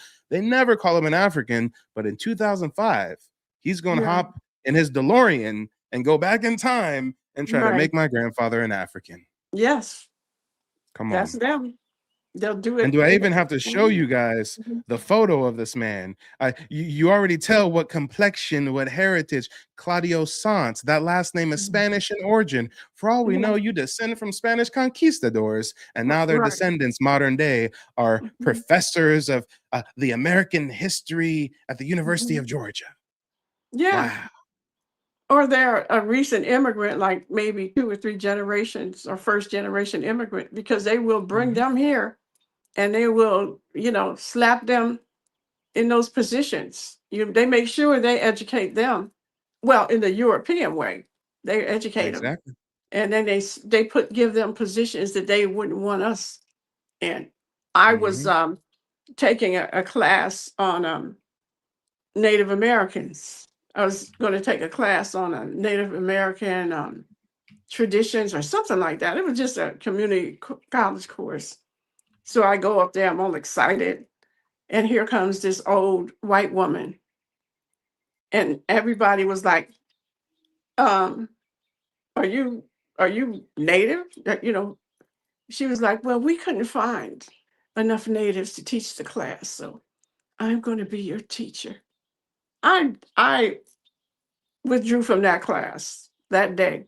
I'm like, you're not fixing to teach me anything about, my people. I wanted to know, I mean, I'm in a class where, I wanted to hear about different tribes, folklores and stuff like that. Not from no white woman, you know. I'm sorry, but would they let us go and teach European history? You know? Um, Mhm. and there's not enough Native people. I know Native people with degrees up the yin yang. What are they talking about? They're not looking for the indigenous people, the Native people, to teach those classes. Yeah, no, So, absolutely. Absolutely.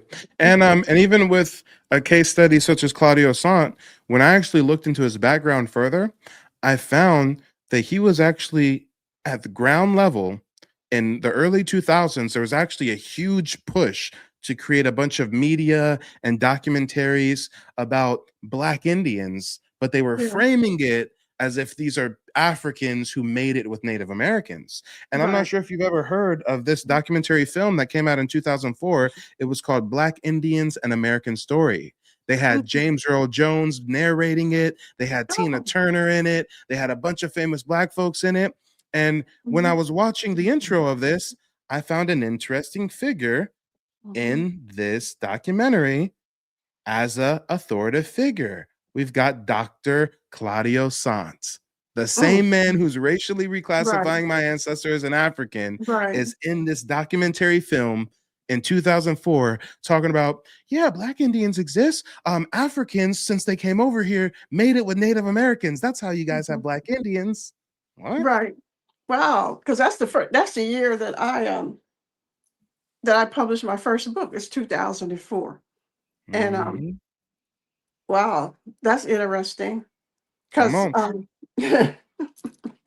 Hey, this documentary film aired on PBS. I got clients right, who told me they used to watch this on the late night as a kid and stuff. I mean, and imagine if you don't know the background and how I challenged him right, academically and how he admitted he had no sources and just reclassified my ancestry. If you don't know this, you watch right, this documentary film.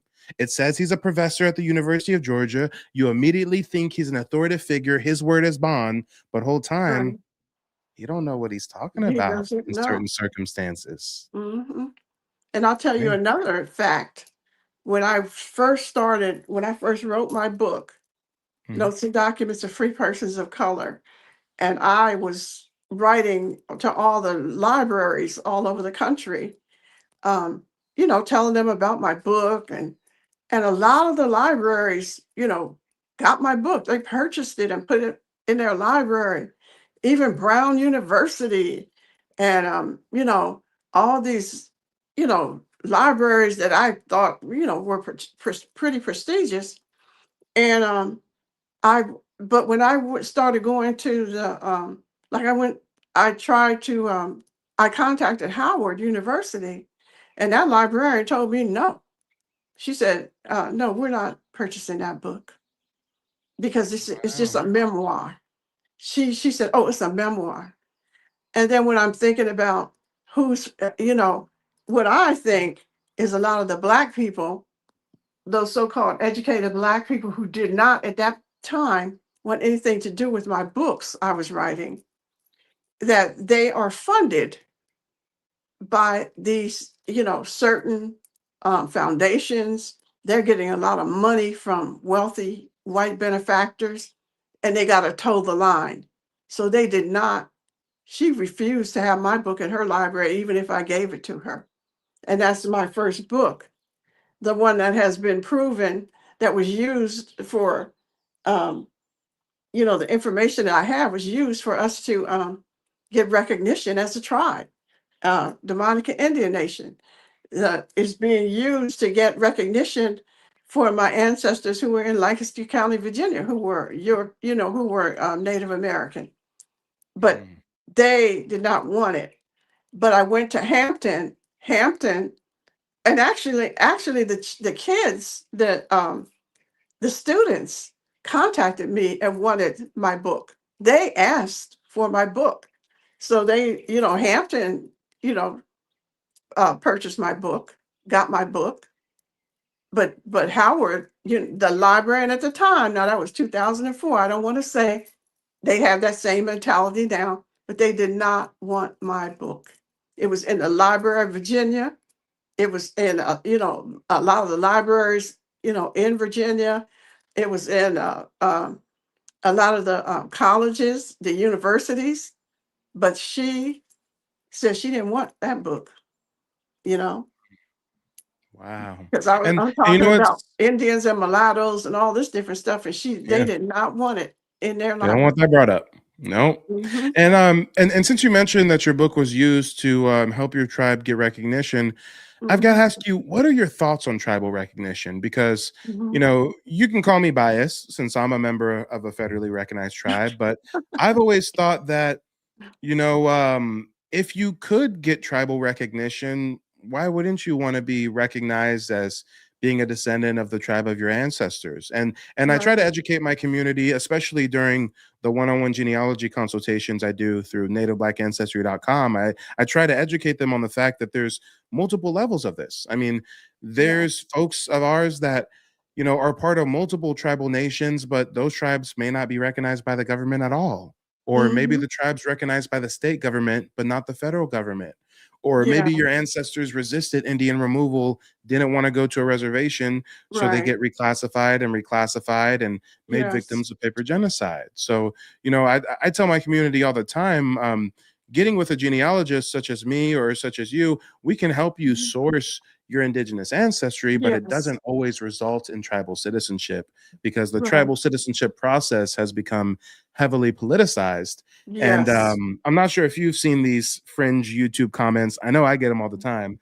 They're like, well, we don't need to be a part of these tribes. These tribes have been infiltrated. These tribes have been taken over. Right. I'm a wild Indian. I don't need no government recognition. Da da da da da. Right. But then we see that there's a lot of state recognized tribes, such as the Lumbee, who aren't Yeah. satisfied with just state recognition and they push for federal recognition. And Yeah. I think the Lumbee just got federal recognition granted for the first time. Yeah. So, I believe they did because we have yeah. relatives that are Lumbee that are part of the Lumbee Nation. Hmm. You know, and So, I yeah. guess my question is kind of two part. For one, what is your thoughts on tribal recognition, and at what stage or at what level is your tribe recognized? Um, well, like you said, is highly politicized. Um, in 1998, the Monica Indian Nation received state recognition. They put in the work and they proved, who they were. And that's the year that I was accepted when they, received state recognition. And then, and when was it? 20, when did Trump come into office the first time? 2016, I believe. Yeah, I think it was 2016 or somewhere around I there. I remember both his first term and his Yeah, current term, he yeah, actually gave tribes yeah. recognition. Yeah, He was the and one. interestingly enough, I'm not like a Trump supporter or make Me a either. MAGA hat wear, but I do recognize that Mhm, even Trump made some statements early on when mhm. Atlantic City was getting all the Yeah, casinos and stuff. He was talking about, hey, those don't look like Indians to me. And he was really yeah, speaking on how a lot of mobsters, a lot of Italian mobsters had actually mhm. co-opted the Yeah, Indian federal gambling system, and they were posing as Indians so that they can start casinos. So it's a very yeah, interesting it history there. is. Yeah. It is because who was playing the Native Americans? The Italians would play Native Americans in the movies when we were, we go to the movies And here was these dark-haired Italians with long hair playing Indians. So I guess they wanted to get some more benefits from doing that kind of stuff. But I would, I don't, ascribe to Trump, and I don't know what his motivations were, but he did give our tribe recognition, and nobody came with any backlash. We're still a recognized, state recognized tribe. Um, so I think there was, I don't know, but I'm just grateful that the people who fought so hard in our tribe got, their work was recognized, and that these people, one of the issues within the tribe is colorism. There's some that are really lighter, some like myself are browner, and over all these, even though most of the people in my tribe, we are related through intermarriage, and we're, and our ancestors were full bloods, you know. So I mean, there was, and I don't want to say full blood because there was always the white person that was up in there, but I'm talking about how, the natives were brown, and the intermixing was done with the white, the white male coming into, into the villages or whatever, and mixing with the women.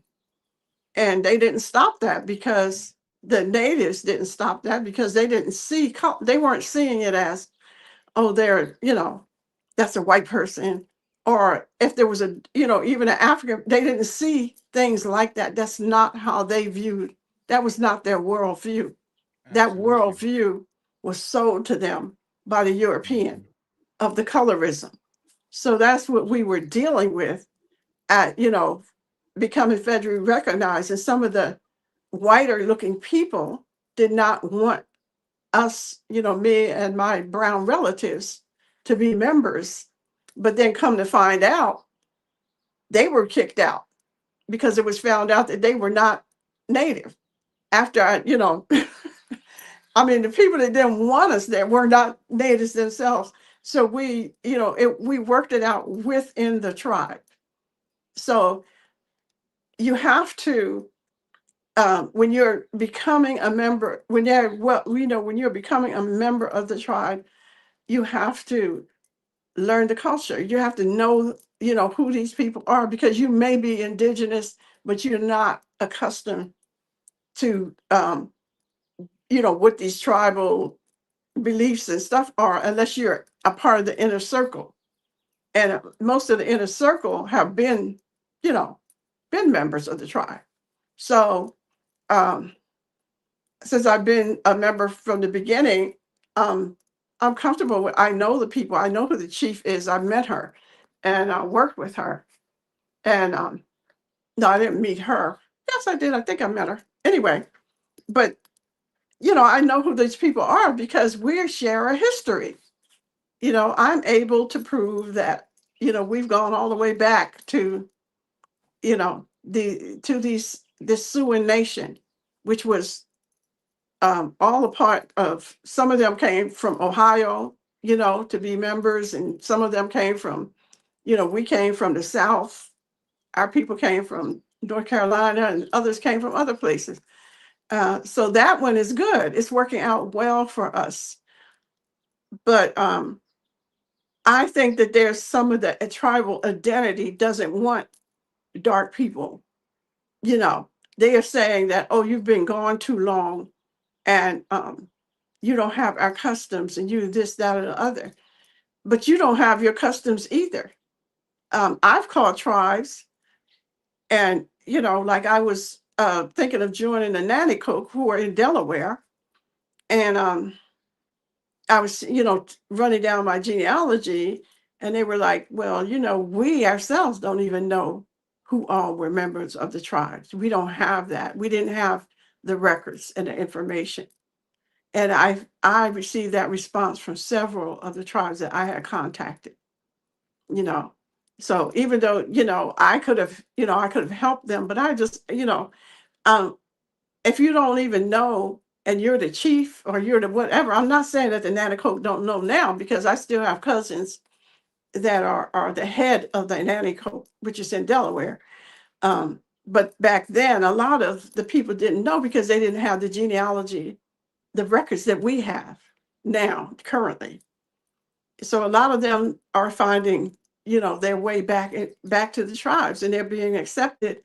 Um, I guess it's according to which tribe it is and what is the culture of the tribe, um, as to whether you're going to be accepted. If you don't feel comfortable, go to some powwows and meet some of the people and see if you feel comfortable. Because if I don't feel comfortable, I don't want to be a part of, your tribe. Because my daughter and my grandchildren are also Monacan Indian Nation members, and they feel comfortable in that tribe, you know.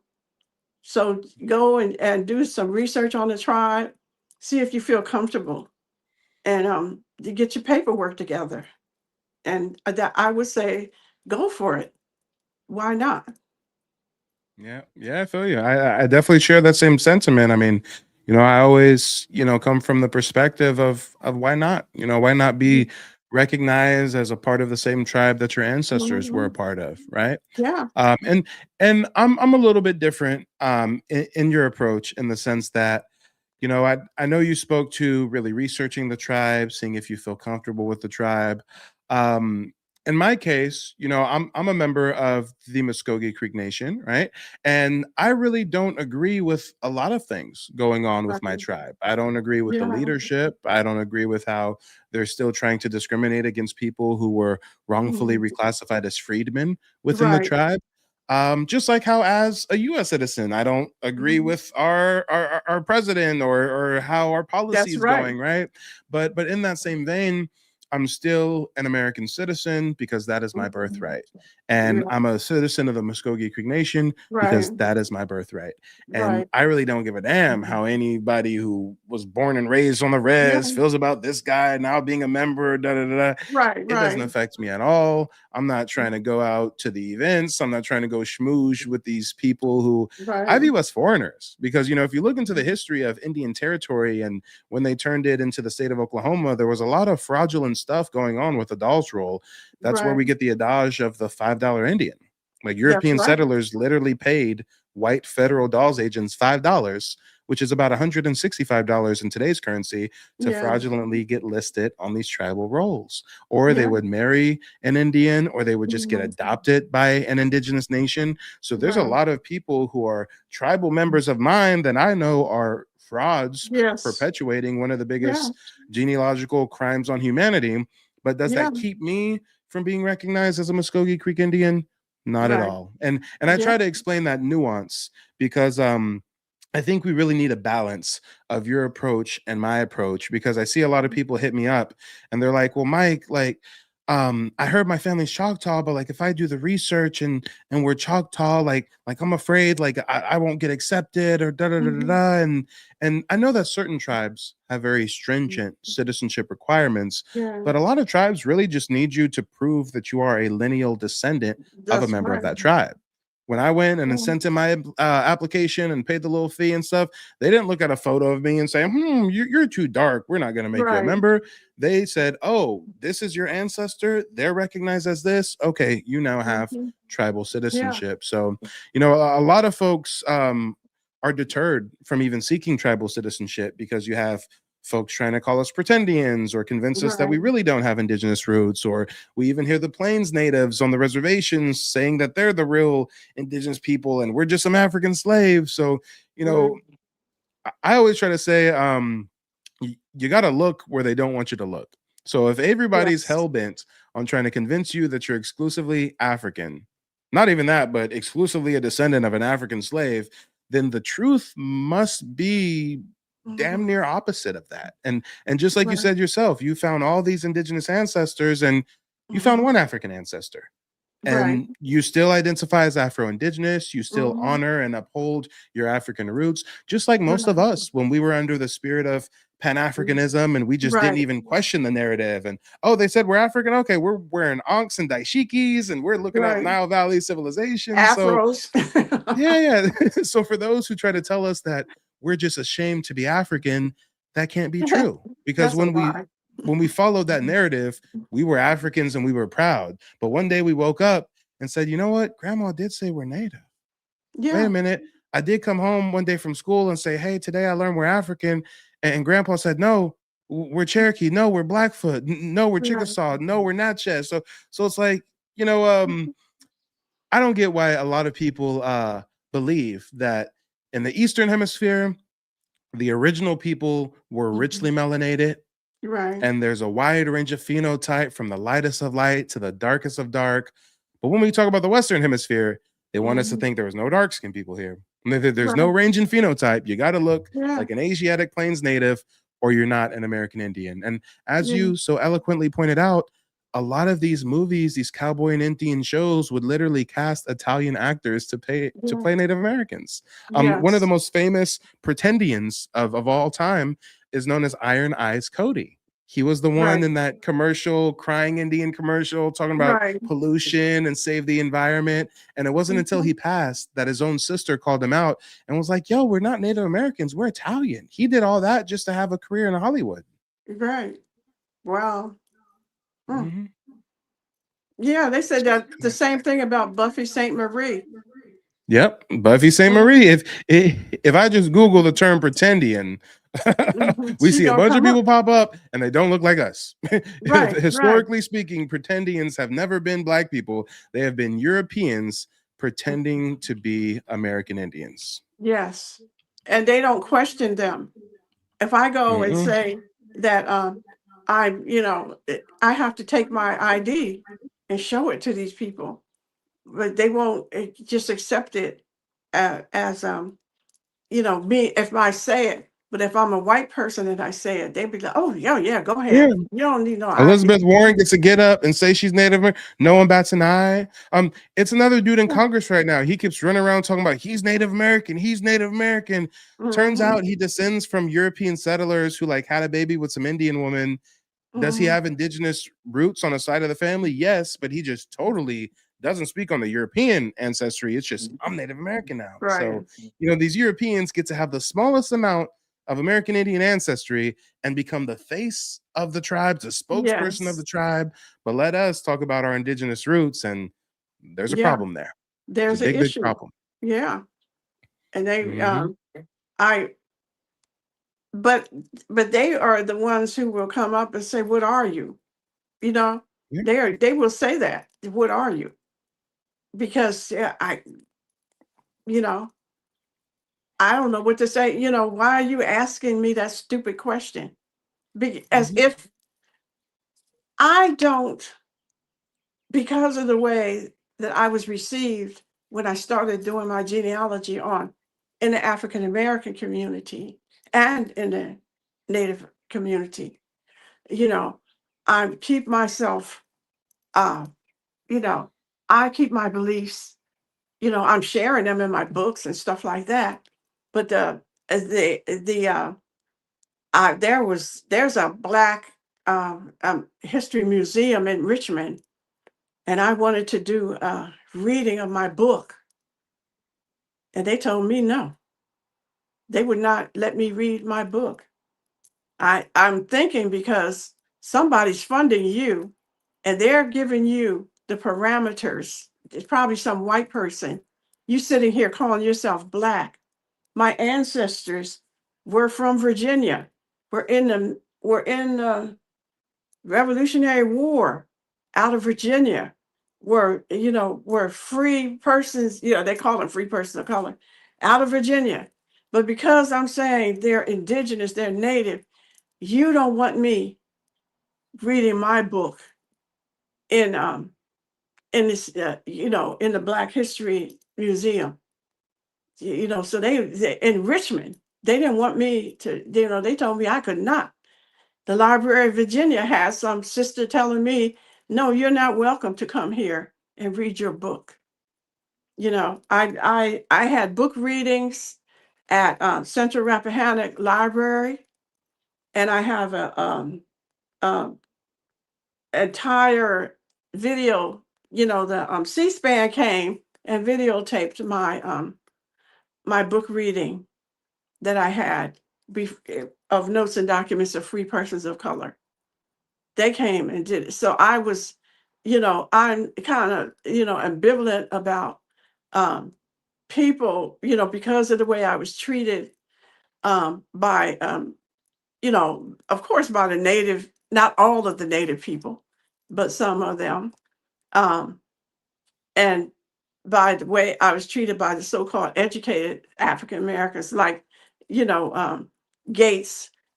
I mean, he didn't treat me any kind of way because I've never met the man, but just the way that he was talking, very few of us are Native American.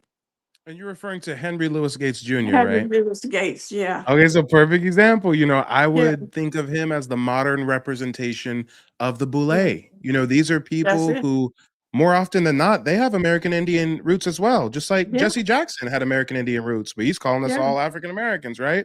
And we right, find that these people serve as gatekeepers of yeah, ancient colonial power structures. I mean, he's a professor at Harvard, and we right, already know Harvard was started to convert indigenous people. So is it any yeah, surprise that he's doing these Finding yeah, Your Roots shows where if you really see through hmm, the theatrics, his whole show is predicated on taking famous black people who have oral tradition of American Indian roots and basically being like, well, your DNA test says you're African. Nana nana boo yeah. boo, grandma lied to you.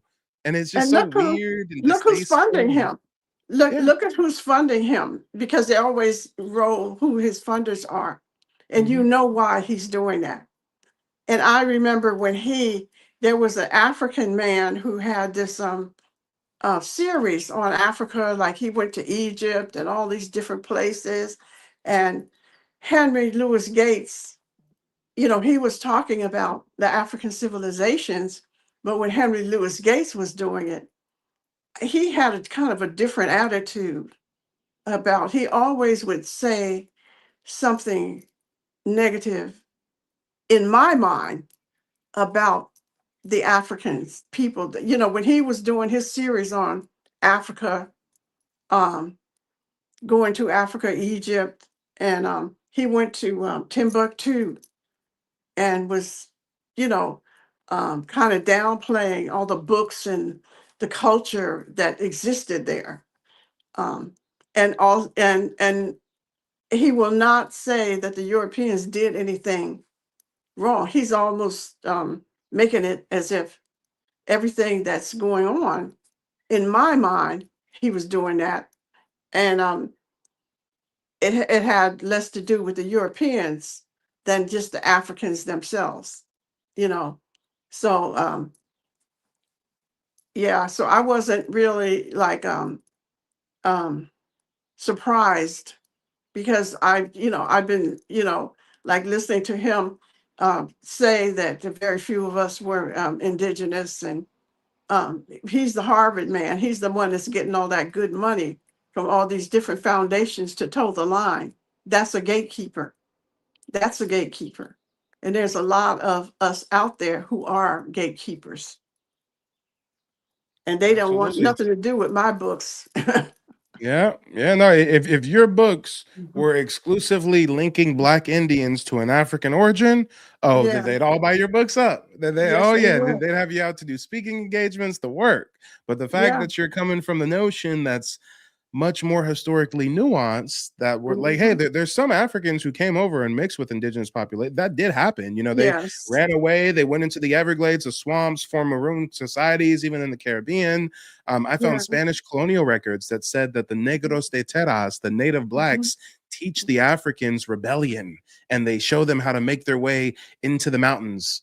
And they're talking about the Yes. Caribbean, right? So Yeah. nobody's doubting that Africans were accepted into other Black indigenous tribes, but Yes, they we're were. also highlighting the fact that there were Black indigenous people here already that did not have Mhm. any recent African admixture. And then Yeah. this is where, though, go back thousands and thousands of years. Well, but everybody comes from Africa. But have you Mhm. noticed they're not going to the Chinaman trying to convince him to identify as African Chinese. They're not Right. going to the Europeans and telling them you got to call yourself African European. They specifically want us to uphold that African title. And Yeah. I'm not sure how you feel about it, but I've spoken with a lot of Africans, even on the continent, and there are some who understand the history that we know and that we promote. And then there's some who are educated by their colonial overlords over there Yeah. to believe in the propaganda. And I'll talk to some of them, and those that are a bit honest say, well, hey, what it is we look up to you guys. Like, all of us really Yeah. love Black American culture. You know, some of them actually migrate to Europe and pretend to be Black Americans and don't, mention that they're originally from Ghana or Africa. No, I'm serious. And they do that because they get preferential treatment. If you're in Yeah. Europe and those white folks Yeah. think you're from America, you're an American Black, they'll treat you Yeah. way different than if you're a recent African migrant, right? Right.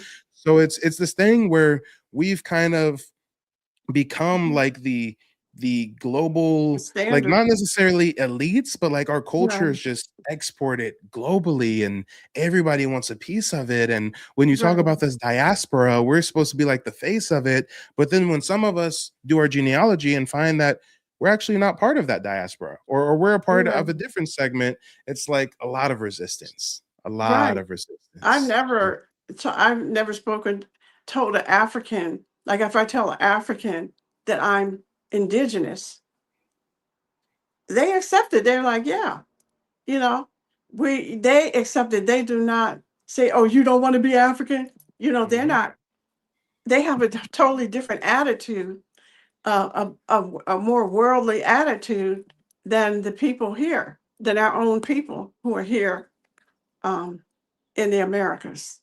But it's changing. They're starting to accept the fact, accept this as facts. Yeah. So it's, I'm talking about over the years since I was, doing the research and everything. But people are changing, especially the younger people, and that's what I like. I like that the younger people are um, here, are interested. Yeah. Yep, absolutely. And I gotta ask you, are you familiar with this book on the screen, The African by Harold Corlander? No. Ah, well, this will be Yeah. interesting. So, this is again going back to the Boulay conversation. Okay. You remember? I'm here. I'm going to get my plug because I have to plug my phone in. But I'm Yeah, for still sure. here. For sure, not a problem, not a Yeah. problem. Well, hey, in actuality, I can use a quick glass of water. So for Yeah. everybody watching live, let's just segue to a super brief commercial break. We'll be right back, and I'm gonna get into the history of this book, The African by Harold Corlander. Many know about slavery, but few discuss paper genocide. We did not all come from Africa, and most of us have Aboriginal roots that were stripped away due to reclassification and miseducation. As a Native Black American and a member of the Muskogee Creek Nation, I understand the importance of tracing your lineage. If you want to learn how to trace your genealogy and apply for tribal citizenship, go to nativeblackancestry.com to schedule a consultation. They don't want you to remember this. You not no slave, you indigenous. Fuck how they painted them Indians. You went to war with the French and the British, man. Quite frankly, you was kings, Merovingians. They took the women and men, made them prisoners, raised up the children to worship their images, set up a lab to the genes and they mixed them, and this shit get way deeper than your pigment. All right, and we're back. If you're new to the broadcast, make sure to smash that like button, subscribe to the channel if you're new. If any of you guys are just now discovering Anita for the first time, this is her YouTube channel. Anita Talks History and Genealogy. Make sure to go over there and subscribe to her as well. And Anita, do we have you back with us? Oh, I think she might still be gone for another moment. Not a problem. Oh, wait, I hear something. I'm I here. hear something. Okay, for sure. And I'm not sure if you can tell, but we can't see you anymore. I think something might have happened to your camera. And let me quickly get caught up with some of these super chats. Shout out to Kathy. Appreciate the support. Kathy says powerful information. We also had some support coming in from Shirley. Thank you for your continued support, as well as Rochelle. And we've got Anita back. So Anita, Yes. you've never heard of this book, right? No, I haven't. The African. Okay. What year So was it? this- What year was it published?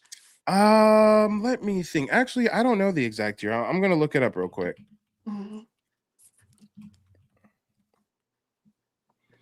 This was published 1967. Oh, wow. 1967. Yeah. Now, this is where we talk about the boule. Yeah. You're familiar with Alex Haley, right? Mm-hmm. Alex Haley wrote the book Roots. He's Right. also behind the movie Roots. Mm-hmm. And I speak with a lot of elders, and the elders tell me that when that Roots movie came out, that was like the first time Black folks was on cable television like that. So like it was like a whole national event, and people were staying up late and letting their kids stay up late to watch the movie multiple nights in a row type stuff. Like it was a big deal. Yeah. And it comes to find out that the whole reason why it was a big deal for a lot of Black folks at that time was because Harold Corlander, um, excuse me, Alex Haley, not Harold Corlander. Alex Haley marketed his book Roots and the subsequent movie as if it was his personal family story. Mm-hmm. And he successfully worked to convince all of us that because he says it's his family story, it's all of our family story too. And we're Right. supposed to see ourselves and our family in Kuta Kinte and these Africans being shipped over and yada, yada, yada. But most people Mm-hmm. don't know this. Alex Haley actually plagiarized his book Roots. Not only did he plagiarize the book, but he was successfully sued for plagiarism and had to pay over $650,000 to the man whose work he plagiarized. Wow. And the man he plagiarized and the book he plagiarized is this book on the screen, The African by Harold Corlander. The What? African by Harold Corlander is a fictional book about a African being trafficked from Africa and sent to South America. And guess what? This fictional book written by Harold Corlander, most people have never even heard of Harold Corlander. Harold Corlander, Losing him. And why do I? Harold Corlander is a Jewish anthropologist and folklorist. So we've got Alex Haley trying to convince us all that Roots is our personal family story because he claims it's his personal family story. And the whole time he plagiarized a book written by a Jewish man, a fictional book written by a Jewish man about an African being trafficked to South America. And when you ask your average Black American about this, they've heard of Alex Haley, they've heard of Roots, but they had no idea that Harold Corlander successfully sued him for over $500,000 for plagiarizing his book. So then we have to ask ourselves, why would Alex Haley do something like this? Who was he working as an agent for? I mean, who put in his ear to rebrand this version from Harold Corlander and make it its own thing and then promote it to all of Black America as if this is our exclusive ancestry? I mean, this is where we get Right. back to the boule conversation, right? Right. Come on. Successfully sued for over $650,000, and most people have never even heard of the lawsuit, never even heard of the original work. Come Mm. on, somebody has to do the digging and bring it to the people. But Right. I do see that we have been going for some time. I do want to be Yes, respectful we of your have. time, so I only have a couple more questions for you. But Okay. a couple times during tonight's discussion, you've mentioned the DAR. While Mhm. I'm familiar with the DAR, can you explain what the DAR is for those folks who Mhm. aren't familiar with them? The DAR is the Daughters of the American Revolution, and they are a actually a very conservative group made up of white women who are descendants of the Revolutionary War veterans. And they did not want, we were not allowed to join the Daughters of the American Revolution until there was a lawsuit filed. And then they started accepting us as people of color or African Americans or indigenous, even the natives. They didn't allow natives, at least the ones who, you know, uh, presented as native in there. They didn't want no people of color in the DAR. And so they got sued. So in 19, I think I started joining in 1996 or so. And I was accepted in 1998. So I'm not really active with them because, what they're doing, what they do a lot of is um, reminiscing and stuff about the Revolutionary War. They actually have scholarships for Native Americans. They have a scholarship fund for Native American students. Um, I think they have other scholarships, you know, but eh, I it involves a lot of socializing and doing stuff with people who are much more conservative than I am. I'm not like that. I'm not conservative like that. There is there are uh, a lot of them that look like me now that are in DAR, and I'm pleased for them that they got in. And but what I wanted was for my ancestor Charles Lewis. I wanted him inducted into into their library. The books that I've written, I wanted them in the DAR library. And Charles' brother Ambrose was also in the Revolutionary War. I wanted his name in the DAR library, and I did realize that goal. Um, so I, you know, I don't particularly have an opinion against them, although we have, Clarence Thomas' wife is a member of the DAR. I forgot her name, but she's a member of the DAR. There's a lot of conservative people in there, and they tend to be the ones that are the most vocal or whatever. Um, so yeah, So yes, I'm a member of the Daughters of the American Revolution. And in order to belong, you have to prove like I had to find a roster for my ancestors who were in my ancestor, Charles Lewis, was a seaman during the Revolutionary War with his brother Ambrose. And they were also, once they finished, being seamen, then they joined the militia. They were a part of the militia. So if you want to be a member of the Revolutionary War, you have to know where your ancestors fought, what battle. So they were not helping me, like telling me where I could find all this information.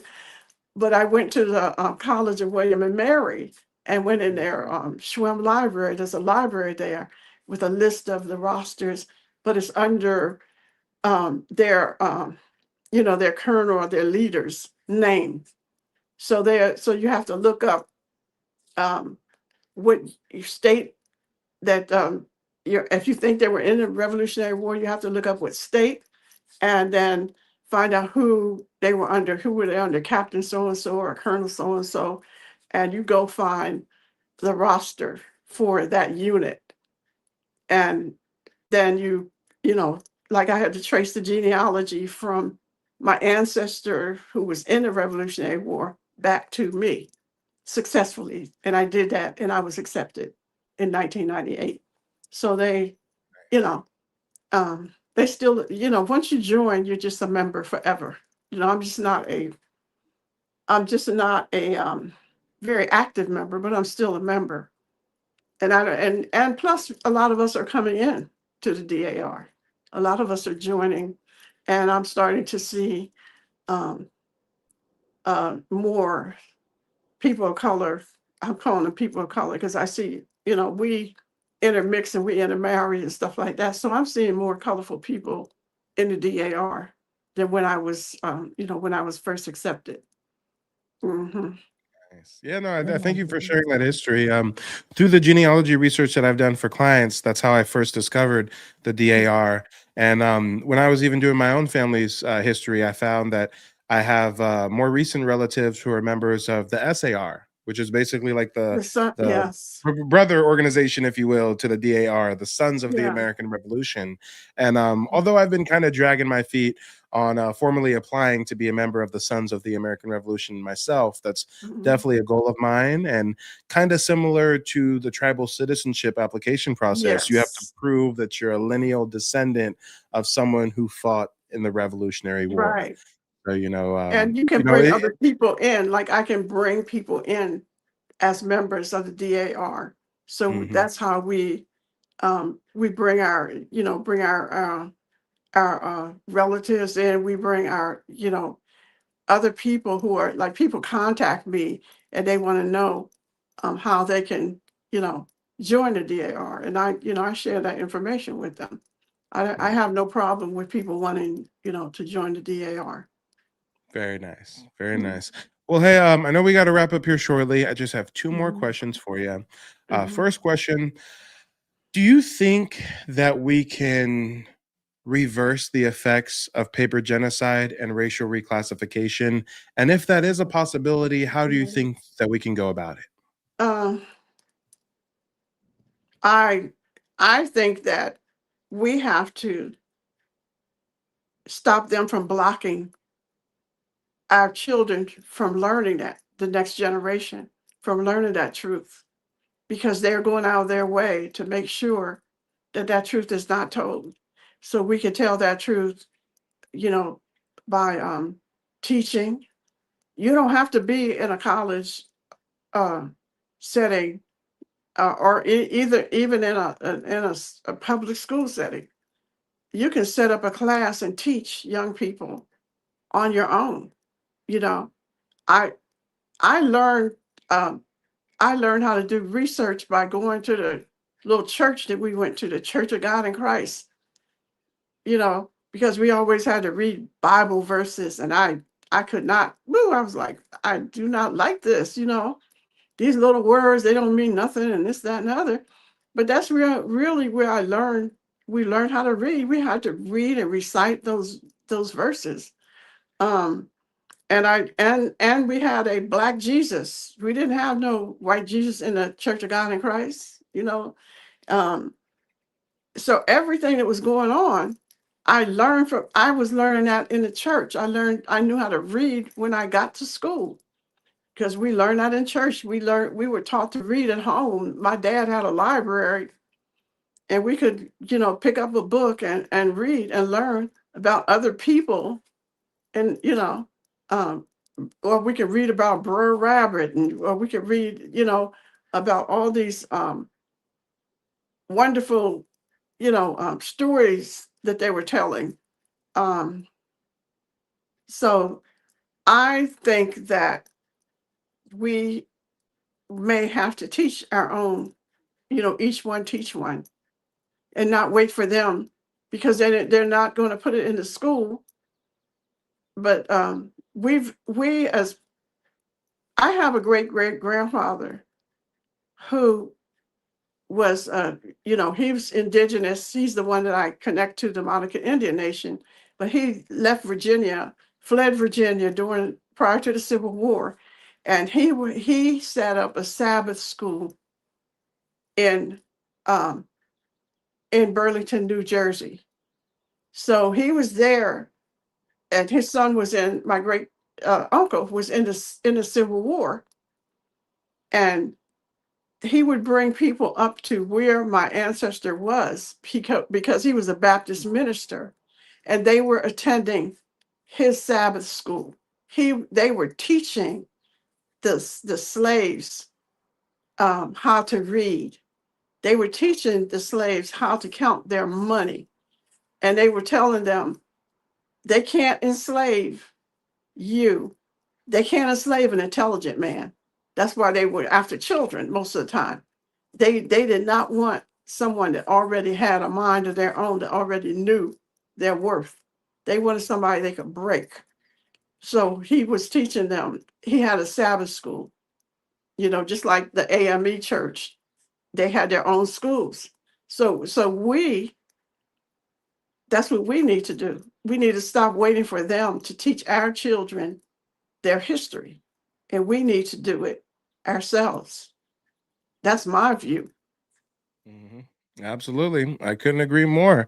And final question I have for you is, what do you think would happen if Black Americans en masse discovered their American Indian roots? I mean, what's the ruling elite, the government, or like what are they so afraid of is going to happen if we wake up and realize, wait a minute, we have ties to this land? I think they would go crazy because they are more invested in the lies they're telling us than we are. Most of us at some level know what the truth is. We just don't want to say it to them because we're afraid to wake them up. I mean that they don't they have their perimeters or they have their beliefs, and every time I see an angry white man, I'm thinking somebody's trying to wake him up or he's waking up.